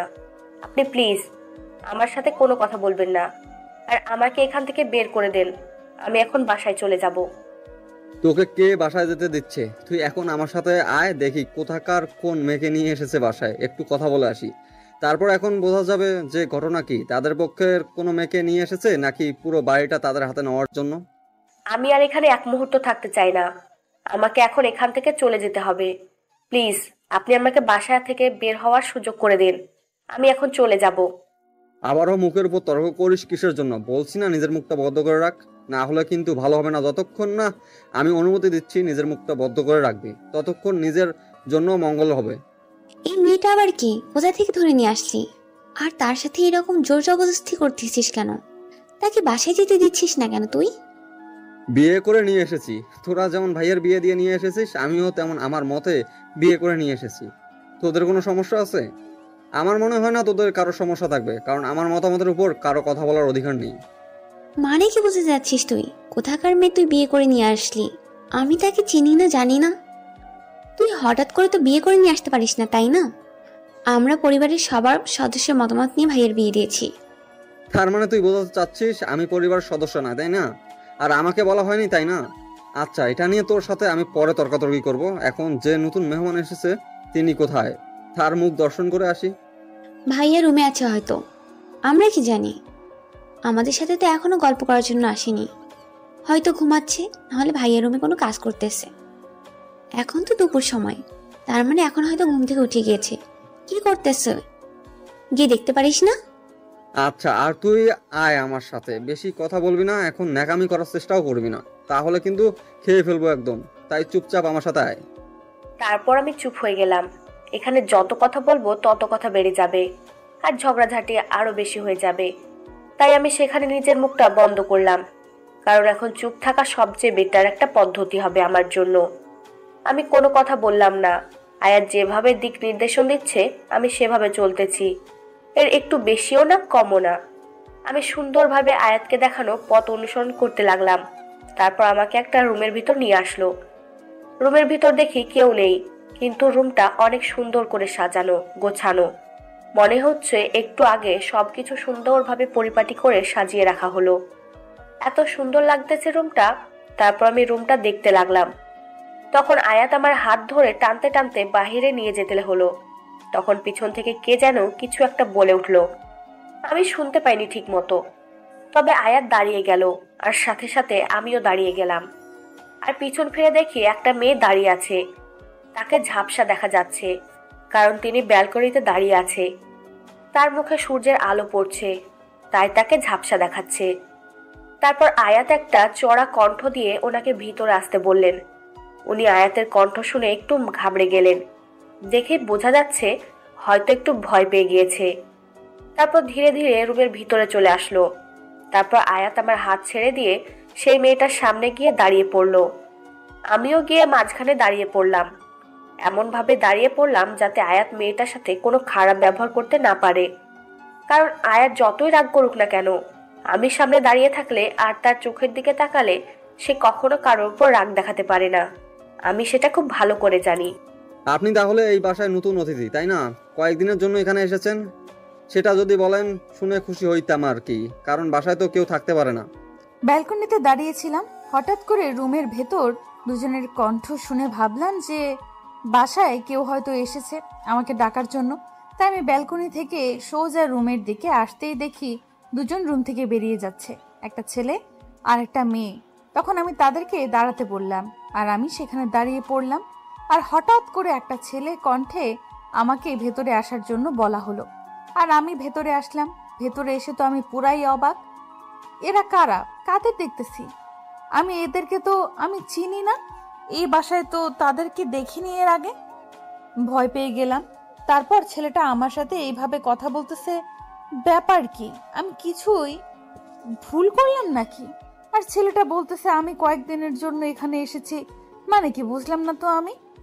আর এই মেয়েটাকে দেখে মনে হচ্ছে ওই ছেলেটার সাথে মেয়েটার নিশ্চয়ই কোনো সম্পর্ক আছে, কারণ ছেলেটা মেয়েটার দিকে বারবার তাকাচ্ছে আর মেয়েটা একটু ইশারা করতেছে যাতে করে অতিরিক্ত কিছু না হয় আমার সাথে। মেয়েটা হয়তো বুঝতে পেরেছেন যে আমি ভয় পেয়ে গেছি, তাই মেয়েটা ছেলেটাকে বাধা দিচ্ছে। কিন্তু আমি বুঝতেছি না ছেলেটা আমার সাথে এরকম ব্যবহার করতেছে কিসের জন্য। আমি তো কোনো ভুল করিনি। আর এরা কারা? আমাদের বাসায় এদেরকে দেখিনি। আজকে হঠাৎ করে এসে এরকম রুমের ভেতরে প্রবেশ করলো অনুমতি না নিয়ে, আর আমার সাথে এরকম ব্যবহার করতেছে। নিশ্চয়ই কোনো রহস্য আছে, কিন্তু আমি সেটা জানি না, বুঝতেছি না এরকম ব্যবহার করার কি আছে। একটা মানুষের সাথে ভালোভাবে কথা বলা যায় না? এসেছি থেকে সবাই শুধু খারাপ ব্যবহার করে যাচ্ছে আমার সাথে। আমি কি মানুষ না? কি হলো, আপনি চুপ করে আছেন যে? আমার কথা উত্তর দিচ্ছেন না কিসের জন্য? আর কি ভাবতেছেন এত মনোযোগ দিয়ে? আপনাকে বলছি কয়দিনের জন্য এখানে এসেছেন, কারণ আমাদের বাসায় কেউ থাকতে পারে না সহজে। আমি বুঝতে পারতেছি না আপনি কে, আর হঠাৎ করে আপনি আমার সাথে এইভাবে কথা বলতেছেন কিসের জন্য? আপনি আপনার পরিচয়টা দেন। আর আপনাকে দেখে মনে হচ্ছে আপনি একটা ভদ্র ফ্যামিলির ছেলে হবেন হয়তো, কিন্তু আপনাকে দেখে মনে হয় না আপনি কখনো ভদ্র। আর আপনি অনুমতি না নিয়ে হঠাৎ করে একটা মানুষের রুমে প্রবেশ করতে পারেন না। এই কমন সেন্সটুকু কি আপনার মাথায় নেই? আর আপনি কি সব উল্টাপাল্টা কথা বলতেছেন আমার সাথে? আমি কি আপনার ঘরের বউ? আমি তো অন্যজনের বউ, তাই না? আমার বিয়ে হয়ে গেছে। আপনি তো মানুষটা ভালো করে জানেন কার সাথে কিভাবে কথা বলতে হয়। সেটা কি আপনার আম্মু আপনাকে শেখায়নি? আচ্ছা, আমার ভুল হয়ে গিয়েছে অনুমতি না নিয়ে প্রবেশ করার জন্য। তার জন্য আমি আপনার কাছে ক্ষমা চেয়ে নিচ্ছি। এখন আপনি যেভাবে কথা বলতেছেন মনে হচ্ছে না আপনি এ বাসায় থাকতে পারবেন। আপনাকে তাড়াতাড়ি বাসা থেকে চলে যেতে হবে। আর আপনার স্বামী কোথায়? আপনি কে, আর আপনি এভাবে কথা বলার অধিকার রাখেন কিভাবে? আর আমার স্বামী কোথায় সেটা আমি আপনাকে কেন বলতে যাব? আপনি কে? আপনার পরিচয় দেন আগে, তারপর বাকি কথা বলবেন। না হলে রুম থেকে বেরিয়ে যান। রুম থেকে বেরিয়ে যাব আমি না আপনি, সেটা তো একটু পরে বুঝতে পারবেন। সেটা এখন বলতেছি না, কিন্তু এখন আপনি সব থেকে বড় কথা বলবেন আমাকে। আপনার স্বামী কোথায় গেছে সেটা আমাকে খুব তাড়াতাড়ি বলেন, না হলে কিন্তু। কেন আমি আপনাকে আমার স্বামীর কথা বলবো? কিসের জন্য আমার স্বামীর কথা বলতে যাব কেন? আপনি কে? আপনাকে চিনি না আমি। আমি আপনাকে কখনো এটা বলতে পারবো না। আপনাকে বলতে হবে না। না বললে যে আপনার এই বাসায় থাকা হচ্ছে না, তাহলে আপনাকে এক্ষুনি বাসা থেকে বের করে দেওয়া হবে। তাই আপনি বলতে বাধ্য যে আপনার স্বামী কোথায় গিয়েছে, বা তার নাম্বার আপনি এখন ফোন করবেন। না হলে আপনি আপনার স্বামীর নাম্বারটা আমাকে দেন। এই যে মিস্টার, ভালোভাবে কথা বলতেছি, বুঝছেন না? বেরিয়ে যান, না হলে কিন্তু একটা থাপ্পড় দেব। আর আপনি এই রুম থেকে বেরিয়ে যেতে উদ্দেশ্য পাবেন না। তাই বলতেছি চুপচাপ এখান থেকে চলে যান, আর ভদ্রভাবে কথা বলেন, আর ভদ্রভাবে নিজের পরিচয়টা দিয়ে দেন। এখানে কি হচ্ছে? আমি বাসায় নেই, আর এই মুহূর্তে বাসার ভিতরে এত চিল্লাচিল্লি কিসের জন্য? আর তোমরা কারা? আমার রুমে তোমরা কি করো? আমি সেই অপরিচিত ছেলের সাথে কথা বলতেছিলাম, আর হঠাৎ করে দেখলাম যে আমার স্বামী, মানে যার সাথে আমার বিয়ে ঠিক হয়ে গেছে, সে রুমের ভেতরে প্রবেশ করে উঁচু কণ্ঠে ঝাঁঝালো আওয়াজ সরকারের একটা বাণী প্রদান করলো। এটা শুনে ছেলেটা অবাক হয়ে পেছনের দিকে তাকিয়ে রইল। হয়তো ছেলেটা আশা করেনি এরকম কথা বলবে আমার স্বামী। আর আমার স্বামীকে দেখে ছেলেটাও দেখলাম যে বিষম খেয়ে গেল, কেমন জানি একটু নার্ভাস হয়ে গেল। তার মনে নিশ্চয়ই এদের মধ্যে কোনো সম্পর্ক আছে। কি হলো? ওইদিকে ঘুরে আছিস কিসের জন্য? কে তুই? আর তুই আমার রুমে কি করতেছিস? তোর সাহস কি করে হলো? আর এই মেয়ে কে? তুমি তুমি এখানে কিসের জন্য? আমার সাথে যে ছেলেটা বেয়াদবি করতেছিল এতক্ষণ ধরে, সে এখন একদম চুপ হয়ে গিয়েছে আর আমার দিকে তাকিয়ে আছে। আর আমি আমার স্বামীর দিকে তাকিয়ে আছি। ছেলেটা এক দৃষ্টিতে আমার দিকে তাকিয়ে অবাক হয়েছে। হয়তো ছেলেটা অন্য কিছু ভাবতেছে, তার চোখ দেখেই বোঝা যাচ্ছে ছেলেটা এরকম কথা আশা করেনি। আমার স্বামীর মুখ থেকে ছেলেটার চোখের পানি ছলছল করতেছে। বুঝলাম না হঠাৎ এত পরিবর্তন হওয়ার কি আছে। এখনই তো আমার সাথে সেই রকম রাগ দেখাচ্ছিল। কি হলো? সবাই চুপ করে আছো যে? কেউ আমাকে উত্তর দিচ্ছ না কিসের জন্য? আর এই যে তোমাকে বলতেছি, তুমি এখন এটা কার সাথে কথা বলতেছো? কে এই ছেলেটা? তুমি আবার নষ্টামি করতেছো না তো আমাদের বাসায়? আমি আবার এখানে কি করলাম? আমার তো কোনো দোষ নেই। আর এই ছেলেটা আপনাকে খোঁজার জন্য এসেছে, আর এই মেয়েটার সঙ্গে করে নিয়ে এসেছে। আপনি কি কোথাও নষ্টামি করেছেন নাকি আবার এই মেয়েটার সাথে? আরে কুত্তার বাচ্চা, তোকে তো আমি খুন করে ফেলবো। এই মেয়েকে তুই নষ্ট বলতে পারিস কিভাবে? তোর এমন অবস্থা করব, এই বাসা থেকে বের হতে উদ্দেশ্য পাবি না। তুই এক্ষুনি বাসা থেকে বের হয়ে যাবি। আর ভাইয়া, তুই আমাকে চিনতে পারতেছিস না এখন, তাই না? আমি তোর মায়ের পেটের ভাই, আর তুই আমাকে চিনতে পারতেছিস না। আরে আয়াত, তোর এই অবস্থা কেন? তোকে তো পিছন থেকে দেখে চেনাই যাচ্ছে না। আর তুই এখানে এসেছিস, আমাকে ফোন করছিস কই এখনো? আর তুই এভাবে এখানে কথা বলতেছিস কেন? আমি বুঝতেছি না তো। একটা কথা বলবে না তুমি, তুমি চুপচাপ থাকবে। তুমি আমাকে চিনতে পারতেছো না আর এই মেয়েটাকে নষ্ট বলতেছো। তুমি যে বিয়ে করেছো আমাকে তো একবার জানানোর প্রয়োজন বোধ মনে করোনি, তাই না? তাহলে আমি তোমার কিসের ভাই? কোন অধিকার তুমি আমাকে ভাই বলো শুনি? তুই আমাকে ভুল বুঝেছিস। আমি নিজেও জানি না যে তারা আমাকে নিয়ে গিয়ে সেখানে বিয়ে দিয়ে দিবে। আমি তো গিয়েছিলাম মেয়ে দেখার জন্য। তারা যে এদিকে সব পরিকল্পনা করে রেখেছিল সেটা আমি জানি না। তারা নিয়ে গিয়ে আমাকে বিয়ে দিয়ে তারপর নিয়ে এসেছে বাসায়। তুমি ছোট বাচ্চা, তাই না? তুমি তাদেরকে কিছু বলতে পারলে না। তোমার মত না থাকলে তারা তোমাকে কখনোই সেখানে বিয়ে দিতে পারতো না।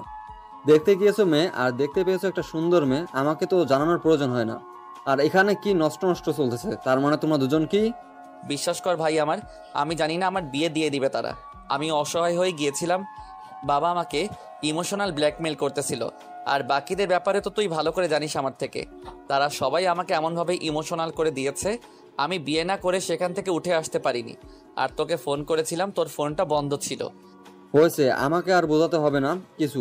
আর তুমি যেটা বলতেছো, এখন তুমি আমাকে চিনতে পারতেছো না। আর কিছুদিন গেলে তো তুমি আমাকে পুরোদমে ভুলে যাবে। যে তোমার একটা ভাই আছে সেটার কথা হয়তো তোমার মনে থাকবে না। তাই আমি আর এই বাসায় কখনো আসতেছি না। তোমার জন্য আসতাম এই বাসায়, এখন আর আসা হবে না আমার। আরে ধীরে কথা বলেন। এভাবে কেউ বড় ভাইয়ার সাথে কথা বলে? না হয় একটু ভুল করেছে, না হয় আপনার এখানে ভুল কিভাবে সেটা আপনি জানেন। আপনার ফোনটা বন্ধ ছিল, যার জন্য আপনার বড় ভাই আপনার সাথে কন্ট্যাক্ট করতে পারেনি। সেটা তো আপনার বড় ভাইয়ের দোষ না, আপনার দোষ। আপনি ফোন বন্ধ করে রেখেছিলেন কিসের জন্য? তুই মাঝখানে কোনো কথা বলবি না। তোকে চুপ থাকতে বলেছি, শুধু দেখে যাবি। আর এইখানে সাহস কি করে হয় তোকে নষ্ট বলার? তোকে তো আমি খুন করে ফেলবো। তুই আমাকে বড় ভাইয়ের বউ বলে তোকে আমি কিছু বলতে পারলাম না। যদি বাইরের কেউ হতো হয়তো এতক্ষণে লাশ হয়ে পড়ে থাকতো। অনেক হয়েছে, অনেক রাগ দেখানো হয়েছে। এখন আমি এখানে আপনাদের ফ্যামিলিগত সমস্যায় আমি কথা বলতে চাই না। আমাকে বাসায় পাঠিয়ে দেন, আমি এখন বাসায় চলে যাব। আর আপনাদের সমস্যা আপনারা বসে সমাধান করবেন। তোকে তো এত কথা বলতে বলিনি আমি, তোকে চুপ থাকতে বলেছিলাম। তার মানে তুই চুপ করে থাকবি, এখানে বেশি কথা বলবি না। আমাদের মধ্যে কথা হচ্ছে, আমাদের কথা বলতে দে। তারপর তুই যখন কথা বলার সুযোগ পাবি তখন কথা বলবি। আমি তোকে কথা বলার অনুমতি দেব, তখন কথা বলবি। এখন আমার রাগ কন্ট্রোল করার জন্য সাহায্য কর। দেখেন, আমি আপনাকে একটা কথা বলি, আপনি প্লিজ নিজেকে কন্ট্রোল করুন আর শান্ত রাখার চেষ্টা করুন। আপনার ভাইয়ের বিয়ে হয়ে গিয়েছে, আপনাকে জানায়নি, সেটা আপনার সমস্যা ছিল। আপনার ফোন বন্ধ ছিল, তাই আপনার ভাই আপনাকে জানাতে পারেনি। আর আপনার বাসায় কি কি সমস্যা সেগুলো তো আমি জানি না, তাই না? আর আমার যেটা মনে হয়, আপনি শান্তশিষ্ট নিম্নস্বরে কথা বলেন, তাহলে অনেক ভালো হয়। তার মানে আপনারা দুজনে দুজনকে আপন ভাই, আর আমি এ বাড়ির কাউকে চিনি না। আমি নতুন অতিথি, তাই আপনার সাথে আমার খারাপ ব্যবহার করে ফেলেছি। তার জন্য আমি ক্ষমা চেয়ে নিচ্ছি। আর এই মেয়েটা আপনার কি হয় সেটাও আমি জানি না। আপনি পরিচয় দেন নাই। আমি আপনাকে অনেকবার জিজ্ঞেস করেছিলাম আপনার পরিচয় কি, আপনার পরিচয়টা দেন। আপনি আপনার পরিচয় না দিয়ে শুধু উল্টাপাল্টা কথা বলতেছিলেন, তাই আমি উল্টাপাল্টা কিছু বলে দিয়েছি। আপনি এখানে কোনো কথা বলবেন না। আপনি এখানে চুপচাপ শুধু দেখে যাবেন। আর আপনি মাঝখানে কোনো কথা বলার চেষ্টা করবেন না। যেটা বলেছেন বলেছেন। না জেনে শুনে একটা মানুষের সম্পর্কে কিভাবে আপনি বলতে পারেন? আপনি আমাকে পরিচয় দেননি, আপনি এভাবে কথা বলবেন? আপনি একটু ভেবে দেখেন তো, আপনি আমার বিষয়ে কোনো কিছু না জেনে শুনে যখন এই রুমে এসে হঠাৎ করে আমার সাথে কোনোভাবে কথা বলেছিলেন, বেয়াদবি করতেছিলেন, তখন আমার কেমন লেগেছিল? এখন আপনার তাহলে সেই অনুভূতিটা হচ্ছে? আচ্ছা, অনেক হয়েছে। আপনার সাথে আর আমি বকবক করতে চাই না। আপনি প্লিজ এখন এখান থেকে চলে যান। আমার কিছু কথা আছে ভাইয়ার সাথে, তারপর কথা বলে চলে যাব। আর কখনো আমার মুখটা আপনি দেখবেন না। প্লিজ আমাকে অন্তত কিছুক্ষণ কথা বলার সময় দেন ভাইয়ের সাথে, তারপর চলে যাব। এটা আপনাদের বাড়িতে, আপনি কেন আসবেন না? আপনার ভাই যেমন এখানে থাকবে, আপনিও তেমন এখানেই থাকবেন। আপনি আবার কোথায় যাবেন? আপনার তো আবার অন্য কোথাও যাওয়ার দরকার নেই, কারণ এটা আপনাদের বাড়ি। আপনারা দুই ভাই এখানেই থাকবেন। বলছি না আমাদের মাঝে আপনি কথা বলবেন না, তাহলে ভালো হবে না। আপনাকে এত কথা বলতে বলিনি আমি। আমি যেটা বলেছি আপনি সেটাই করবেন। শুধু আপনি এখন এখান থেকে চলে যান। আচ্ছা আপনাদের ইচ্ছা, আমি তাহলে যাচ্ছি। বাইরে গিয়ে অপেক্ষা করি বা আমার বাইরে যেগুলো আছে সেগুলো করতেছি। আপনারা নিজেদের মধ্যে কথা বলে সমস্যার সমাধান করলে মনে হয় ভালো হবে। নিজেদের মধ্যে বিরোধ না করাই ভালো। আপনি কোথাও যাচ্ছেন না, এখানে বসে থাকেন। আর তোর কি কথা আছে তুই সবার সামনে বলতে পারিস। আর এই মেয়েটাকে, তাকে তো আমি চিনি না, তুই তাকে নিয়ে এসেছিস, তার মনে তার সামনে আমার সাথে কথা বলতে তোর কোনো সমস্যা নেই। তুই বলতে পারিস আমার সাথে কথা, আর আপনি এখানে দাঁড়িয়ে থাকেন। মাহিনের মুখ থেকে এরকম কথা শুনে আমি একদম অবাক হয়ে গেলাম, কারণ আমি কখনো কল্পনাও করতে পারিনি যে মাহিন আমাকে সাপোর্ট করবে আর তার ভাইয়ের বিরুদ্ধে গিয়ে আমাকে এখানে থাকতে বলবে। যে মানুষটা সব সময় আমাকে বলতো যে আজকে বা কালকে আমাকে বাসা থেকে বের করে দিবে, কিন্তু সেই মানুষটা এখন আমার পক্ষ নিয়ে আমাকে সাপোর্ট দিচ্ছে, এটাও সত্যিই কষ্টসাধ্যকর। আমি কোনো কথা বললাম না, চুপচাপ মাথা নিচু করে সেখানে দাঁড়িয়ে পড়লাম। কারণ যার সাথে আমার বিয়ে হয়ে গিয়েছে, আমাদের মাঝে যে সম্পর্ক থাকুক না কেন, তাদের মাঝে যতই কাহিনী থাকুক না কেন, তার কথা তো আমাকে শুনতে হবে, তাই না? তিনি যেটা বলবে আমাকে সেটাই শুনতে হবে। দুদিন পর তো আমাকে এখান থেকে বের করে দেবে, সেটা বড় কথা নয়। এখন আপাতত কি হচ্ছে বর্তমানের এই পরিস্থিতির শিকার তো আমাকে এখন হতে হবে। আমি কিছু বললাম না, চুপচাপ মাথা নিচু করে শুধু দাঁড়িয়ে রইলাম। পরিবেশটা একদম শান্ত হয়ে গেল। কি হলো, চুপ করে আছিস কিসের জন্য? বল তোর কি কথা আছে। আর আমার সমস্যা নাই তোর কোনো প্রশ্নের উত্তর দিতে। কত প্রশ্ন আছে মুখে বা মনে, যেখানে যে প্রশ্ন আছে সবগুলো করতে পারিস। আমি সুন্দরভাবে উত্তর দেওয়ার চেষ্টা করব। তার মানে এখন আমি বুঝতে পারতেছি তুইও ওই দলে যোগ দিয়েছিস, তাই না? আচ্ছা, তোর জীবন তুই যেভাবে চলতে পারিস সেভাবে চলতে থাক, আমার প্রয়োজন নেই তোর জীবনে। তুই কিভাবে এই কথাগুলো বলতে পারিস? তোর কথাগুলো মুখ দিয়ে কিভাবে বের হয়? তোর কি অন্তরটা একবার কেঁপে উঠলো না এই কথা বলার পর? আর কি যেন বললি, আমি ওদের দলে যোগ দিয়েছি, তাই না? যে মানুষগুলো প্রতিনিয়ত আমাকে মৃত্যুর যন্ত্রণা দেয়, তাদের সাথে আমি মিলেমিশে থাকবো কিভাবে? যারা এই শোকের সংসারটাতে আগুন লাগিয়ে দিয়েছে, তাদের সাথে আমি কিভাবে মিশে থাকতে পারি? সেটা তুই ভালো করে জানিস। আমার এখানে জানার কিচ্ছু নেই। আমি বাইরে থাকবো, ঘরের মানুষ ঘরের মানুষের সাথেই মিলেমিশে থাকবে, এটাই তোর পার্সোনালিটি। আচ্ছা, আর কিচ্ছু বলার নেই, ভালো থাকিস। আমিও ভালো থাকার চেষ্টা করব। আমার মুখ যাতে করে তোকে দেখতে না হয় সেই ব্যবস্থা আমি করব। সমস্যা নেই, কারণ যে আমাকে চিনতে পারে না তার সামনে আর আমি কখনো আসি না। একটু ভেবে চিন্তে কথাগুলো বলিস কিন্তু। আর আমি তোকে পেছন থেকে চিনতে পারিনি, আর তোর চেহারার একই হাল করেছিস দেখছি। আগের চেহারা আছে তোর, পিছন থেকে দেখলে তোকে চেনা যায় না। আগের সেই তোর সুন্দর চেহারাটা নেই। এখন কি করিস তুই ভালো জানিস। তোর সম্পর্কে তো আমি কিছু জানি না। খোঁজ খবর নিতে গেলে কেউ তোর সম্পর্কে কিছু বলে না আমাকে। আর তোকে পিছন থেকে দেখলে আমি কেন, আমার বাবাও তোকে চিনতে পারবে না। সেটা তো অনেক ভালো কথা, ভালো থাকিস। আর তোর বিবাহিত জীবন সুখের হোক, আর সারা জীবন দুজন দুজনের সাথে থাকতে পারিস, এটা কামনা করছি। এখন আমি যাচ্ছি, জানি না কখনো দেখা হবে কিনা। ভালো থাকবেন আপনি। আর আপনার সাথে যদিও খারাপ ব্যবহার করছি সেটা ভুলে যাওয়ার চেষ্টা করবেন। ভাববেন যে শুধু ক্ষণিকের জন্য আপনার সাথে স্বপ্ন ছিল সেটা। তুই এখন আমার সাথে চলতে পারিস, তোকে আজকে আমার বাসায় রেখে আসবো। কথাটা বলে আয়াত আবার হাত ধরে তার অপর হাত দিয়ে নিজের চোখের পানিগুলো মুছতে মুছতে আমাকে নিয়ে খুব তাড়াতাড়ি বাসা থেকে বেরিয়ে যাওয়ার জন্য পা বাড়াতে লাগলো। তখন তার বড় ভাই তার সামনে এসে দাঁড়িয়ে পড়ল। আজকে আয়াতের এই অবস্থা দেখে আর ওর চোখ থেকে পানি পড়তেছে দেখে আমার হৃদয় ভেঙে চুরমার হয়ে যাচ্ছে। কারণ আমি আয়াতকে সবসময় হাসি খুশি থাকতে দেখেছি, কখনো তার মন খারাপ বা কখনো তাকে কান্না করতে দেখিনি। আজকে প্রথম আয়াতের মন খারাপ দেখতেছি, প্লাস সে কান্না করতেছে।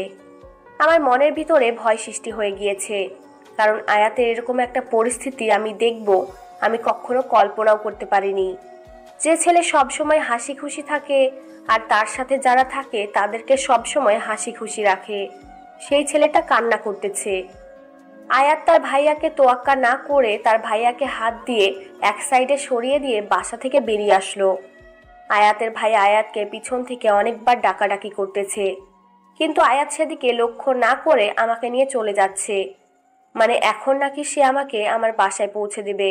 এটা কথা শোনার পর আমার কলিজায় কেমন জানি আঘাত লাগলো, কারণ আয়াত যতবারই আমার কাছে এসেছে আমাকে বলেছে আমাকে ছাড়া কখনো থাকতে পারবে না, আমাকে ছাড়া এক মুহূর্ত কল্পনা করতে পারে না।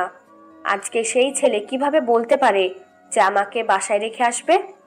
আর আমি যখন বাসায় যাওয়ার কথা বলতাম আয়াত বলতো কোনো বাসায় যাওয়া হবে না। আমি কতবার বাসার যাওয়ার চেষ্টা করেছি, আয়াত আমাকে যেতে দেয়নি। আজকে 1 বছর ধরে আমি এই শহরে আছি, আয়াতের জন্য আমি একদিনের জন্য বাসায় গিয়ে থাকতে পারিনি।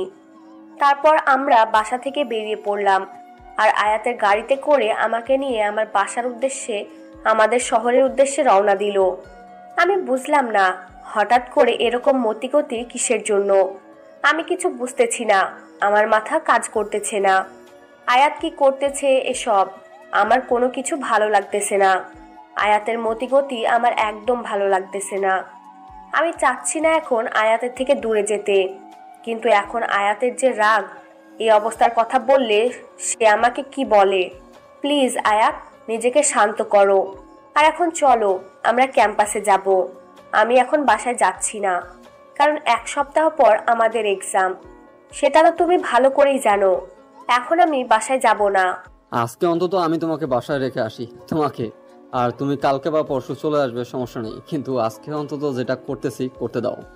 সব সময় তোমার কথা প্রাধান্য দিয়ে এসেছি আমি, আর কয়েকদিন পর আমাদের এক্সাম। আমি এখন বাসায় যাব না।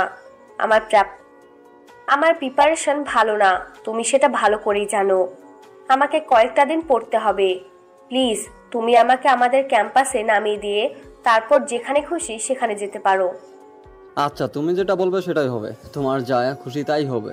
আজকে চলো, তোমাকে ক্যাম্পাসে নামিয়ে দিচ্ছি, সমস্যা নেই। কি করতেছো তুমি? আমি বুঝতেছি না। তোমার মাথা ঠিক আছে? তুমি আমাকে ক্যাম্পাসে নামিয়ে দিয়ে আমাকে একা রেখে চলে যাবে? আমার ভয় করবে না বুঝি? যদি ক্যাম্পাসে কেউ আমাকে ডিস্টার্ব করে তখন কে আমাকে রক্ষা করবে? তোমার না অনেক বন্ধু আছে, তারা কোথায় যাবে? তারা তো তোমাকে রক্ষা করতে পারবে। যাদের ভয়ে তুমি আমার কাছে আসতে পারো না, আমার সাথে দেখা করতে পারো না, আমার সাথে কয়েকটা কথা বলতে পারো না, তারা দেখলে তোমাকে খুন করে ফেলবে, তারা দেখলে আমাকে পিটাবে, সেই বন্ধুগুলো কোথায় থাকবে? তোমার পাশে থাকবে না? প্লিজ বোঝার চেষ্টা করো, মাথা গরম আছে এখন তোমার। আমি অতিরিক্ত তোমার সাথে কথা বলতে চাই না, পরে আবার সবকিছু আমার উপরেই ঝেড়ে ফেলে দিবে, সেটা আমি ভালো করেই জানি। এখন তুমি নিজেকে ঠান্ডা করো। সন্ধ্যায় তুমি আমার সাথে দেখা করবে, কিছু ইম্পর্টেন্ট কথা আছে তোমার সাথে। ক্যাম্পাসে চলে এসেছি, এখন তুমি নেমে যেতে পারো। আমি এক জায়গায় যাব, তারপর দেখি কোথায় যাওয়া যায়। আর নিজের খেয়াল রাখবে, যত্ন রাখবে, আর সব সময় নিজের লক্ষ্য পূরণের চেষ্টা করবে। আল্লাহ হাফেজ, ভালো থেকো। এসব কি আবল তাবল কথা বলতেছো? আমি বুঝতেছি না তো। ভালো থাকবো, সবকিছু দেখে শুনে চলবো, এসব কি উল্টোপাল্টা কথা বলতেছো? আমি সন্ধ্যার সময় তোমার সাথে দেখা করতে চাই। সন্ধ্যায় তুমি কোথায় থাকবে জানি না, বাট আমার সাথে তোমাকে দেখা করতে হবে সন্ধ্যার সময়। কথা দিতে পারলাম না, কারণ জানি না কোথায় থাকবো। আর তুমি নিজের যত্ন নেবে, আর নিজেকে সবসময় শক্ত করে রাখবে। আমি তোমার জীবন থেকে চলে গেলেও তোমার জীবনে কোনো ইফেক্ট না পড়ে, সেটা আমি ভালো করে জানি। তোমার মন আমি কখনো জয় করতে পারিনি, আর আমি সেটাও ভালো করে জানি। বলতেছি না এসব কথা বলা বন্ধ করো, আর আমি যেটা তোমাকে বলতেছি সেটা শোনো। তারপরও তুমি কথা বলতেছো কিসের জন্য বুঝতেছি না।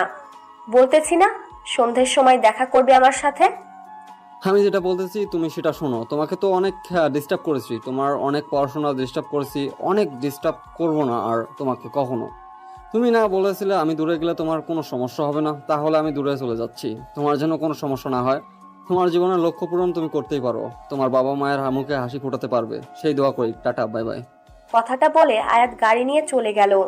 আমাকে আর কোনো কিছু বলার সুযোগ দিল না। আমি বুঝলাম না এই ছেলেটার মতিগতি ভালো না। এখন হয়তো রাগের বশে আছে, কিন্তু আমাকে না দেখে বেশিক্ষণ থাকতে পারবে না, সেটা ভালো করে জানি। সন্ধ্যার সময় ঠিকই আমার কাছে চলে আসবে। আমি এই নিশ্চিন্তে আমার ক্যাম্পাসের ভিতর চলে আসলাম। ক্যাম্পাসে এসে দেখি কেউ নেই। তারপর সোজা আমার হোস্টেলে চলে আসলাম। এখন গোসল করতে হবে, সারাদিন অনেক জার্নি করেছি। তারপর আয়াতের আজকে এই অবস্থা কিছুই ভালো লাগতেছে না। তারপর আমি আমার রুমে চলে আসলাম। আপনি কেমন ভাই? আপনার ছোট ভাই আপনার সামনে রাগ দেখিয়ে চলে গেল অভিমান করে, আর আপনি তাকে আটকাতে পারলেন না, তার রাগ ভাঙাতে পারলেন না। তুমি আয়াতকে চেনো না? আয়াতের জেদ এত বেশি যেটা সবাই ভালো করে জানে।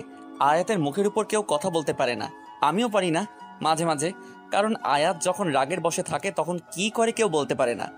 আপনি শুধু আমার সাথে রাগ দেখাতে পারেন আর আমাকে বাসা থেকে তাড়িয়ে দিতে পারেন, আর আপনার ভাই যে আপনার উপর অভিমান করে বাসা থেকে চলে গেল আর আপনাকে বলে গেল সে কখনোই বাসায় ফিরে আসবে না, তখন আপনার মনে একটুও খারাপ হয় নাই যে আপনার ভাইকে বাসা থেকে বের করে দেওয়া হয়েছে? বা আটকাতে। আমি কি চেষ্টা করিনি? তুমি এখন আমার মাথার উপর কথা বলবে না, তাহলে কিন্তু খুব খারাপ আছে তোমার কপাল। এখন বলতেছি চুপচাপ থাকো। আয়াতের মাথা ঠান্ডা হলে চলে আসবে, আর আমি সবাইকে খবর দিচ্ছি আয়াতকে কোথাও দেখতে পেলে বাসায় নিয়ে আসবে। আমার মনে হয় না আপনার ভাই এই বাসায় আর ফিরে আসবে, কারণ আমি যখন রুমে ছিলাম তখন নিচে যে চিল্লাচিল্লি শুনেছি সেটা শুনে মনে হচ্ছে এই বাসায় হয়তো কেউ শান্তিতে থাকতে পারে না। আর আপনি কিভাবে শান্তিতে থাকেন তাহলে? আপনার ভাইয়ের সাথে যদি আপনার এত ভালো সম্পর্ক, তাহলে আপনার ভাইয়াকে না জানিয়ে আপনি আমাকে বিয়ে করলেন কিসের জন্য?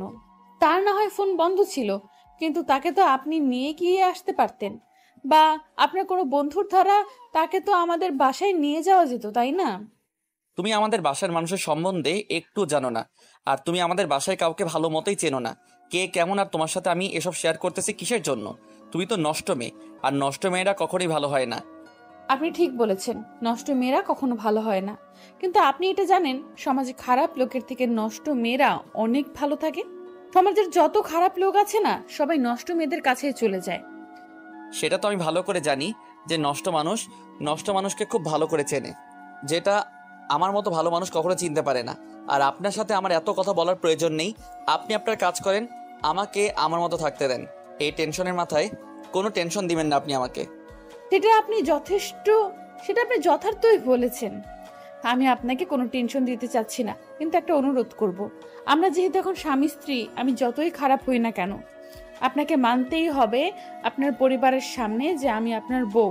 আর সেখান থেকে আমি আপনাকে কথা বলবো যে আপনি আপনার ভাইকে খুঁজে নিয়ে আসেন, আর তার সাথে সবকিছু ঠিকঠাক করে নেন। আমি তো চলে যাব কয়েকদিন পর, তাকে এই কথাটা বুঝিয়ে বললে হয়তো সে আর ভুল বুঝতে পারবে, আর আপনার সাথে একটা ভালো সম্পর্ক তৈরি হবে, আর আপনারা দুজনে সুখে শান্তিতে থাকতে পারবেন। সেটা নিয়ে তোকে টেনশন করতে হবে না, সেটা আমি দেখব। আমার ভাইয়ের সাথে আমি কথা বলবো, তোকে এটা নিয়ে কোনো কথা বলার দরকার নেই। তুই চুপচাপ তোর মতো থাক, আর কয়েকদিনের ভিতরে চলে যাওয়ার ব্যবস্থা কর। দেখেন, আপনার বিপরীত পক্ষ যদি জানতে পারে আজকে আপনার ভাই আপনার উপর অভিমান করে বাসা থেকে চলে গিয়েছে, সে আর কখনোই বাসায় ফিরে আসবে না, তাহলে আপনার প্রতি কি পরিমাণ অত্যাচার হবে আরো কি ভেবে দেখেছেন? আর আমি তো কয়েকদিন পর এখান থেকে চলে যাব, তাই যেভাবে আমাকে চলতে বলবে আমি সেভাবেই কিন্তু চলবো।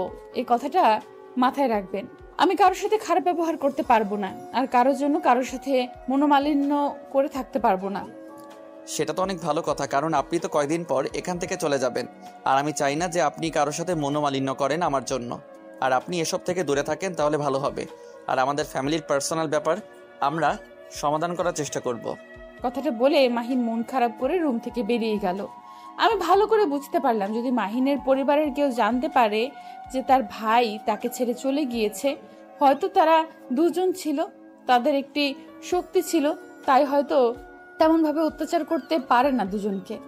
একজন অত্যাচার করলে আরেকজন পাশে দাঁড়ায়। কিন্তু এখন যদি শুনেছে আয়াত এখানে নেই, তার ভাই এখানে এখন একা, তখন তো তারা আরো সুযোগ পেয়ে যাবে। না, এইভাবে থাকলে হবে না, আমাকে কিছু একটা করতে হবে, এর সমাধান বের করতে হবে। কারণ যেহেতু আমাদের বিয়েটা হয়ে গিয়েছে, যতদিন না আলাদা হচ্ছি ততদিন পর্যন্ত একটু মায়া কাজ করবে আমার। একটু চেষ্টা করে দেখি সবাইকে একত্রিত করতে পারি কিনা দেখি। চেষ্টা করতে তো সমস্যা নেই, চেষ্টা করেই দেখি না, পারলে হাল ছেড়ে দিয়ে চলে যেতে হবে এই সংসার থেকে। তারপর আর কোনো কথা বললাম না, চুপচাপ বাথরুমে চলে গেলাম। গোসল করতে হবে, শরীরটা অনেক ক্লান্ত লাগতেছে। এখন গোসল করলে খুব খারাপ লাগবে। সকাল থেকে এখন পর্যন্ত না খেয়ে আছি, কেউ আমাকে খাবারের জন্য নিতে আসলো না। এখন বুঝতে পেরেছি এখানে থাকতে হলে সবকিছু নিজের মতো করে চালিয়ে যেতে হবে। কারোর জন্য অপেক্ষা করলে না খেয়ে এখানে মরতে হবে। মাথা ব্যথা করতেছে, গোসল করে এসে কিছু খাইতে হবে আমাকে। কেউ আমাকে খাওয়ার জন্য এখানে জোর করবে না। গতকালকে যে আমাদের বিয়ে হয়েছে, আর আজকে যে আমি এখানে একটা নতুন মানুষ, কেউ আমাকে দেখতে আসলো না, তার মানে নিজের অধিকারটা এখানে নিজেকে বুঝে নিতে হবে, কারোর জন্য থেমে থাকা যাবে না। আমি গোসল করে রুমের ভেতর এসে দেখি মাহিন বিছানার উপর বসে আছে। আমি তাকে দেখে অবাক হয়ে গেলাম। একটু আগে নাকি সে বাহিরে চলে গেল, এখন ঘরের ভেতরে কি করে? তার মতলব কিছু বুঝতেছি না। আমি কোনো কথা বললাম না, চুপচাপ আমার মতো আমি কাজ করতে লাগলাম। আমি আমার ভেজা কাপড়গুলো চেঞ্জ করে কিছু সিম্পল শুকনা কাপড় পরে নিলাম। মাহিনকে দেখে মনে হচ্ছে অনেক টেনশনে আছে, তাই তার সাথে কথা বলা বোকামি হবে। আর তার সাথে কথা বললে অপমান হওয়া ছাড়া আর কিচ্ছু হবে না। তাকে যদি ভালো কথা বলতে চাই, সে আমাকে অপমান করে ছেড়ে দেবে। তাই নিজেকে চুপ থাকা এখন বেটার মনে করতেছি। আর আমার অনেক ক্ষুধা লেগেছে। আমি তার সাথে কোনো কথা না বাড়িয়ে বাইরে পা রাখলাম। বাইরে কোথাও যাবে না, বাইরে অনেক ঝামেলা হয়েছে। আর আমি আপনার জন্য খাবার কিনে নিয়ে আসলাম। আপনি রুমে খাবেন, রুমেই থাকবেন, রুম থেকে বের হবেন না। যতদিন আসেন এখানে রুমের ভিতরে থাকবেন, আর যখন চলে যাবেন একবারে চলে যাবেন। আমি মাহিনের মুখ থেকে হঠাৎ এরকম কথা শোনার জন্য মোটেও প্রস্তুত ছিলাম না। কারণ আমি বাইরে যাব না কিসের জন্য? আমাকে তো বাইরে যেতে হবে। আমি তো মানুষ, আমি তো রোবট না।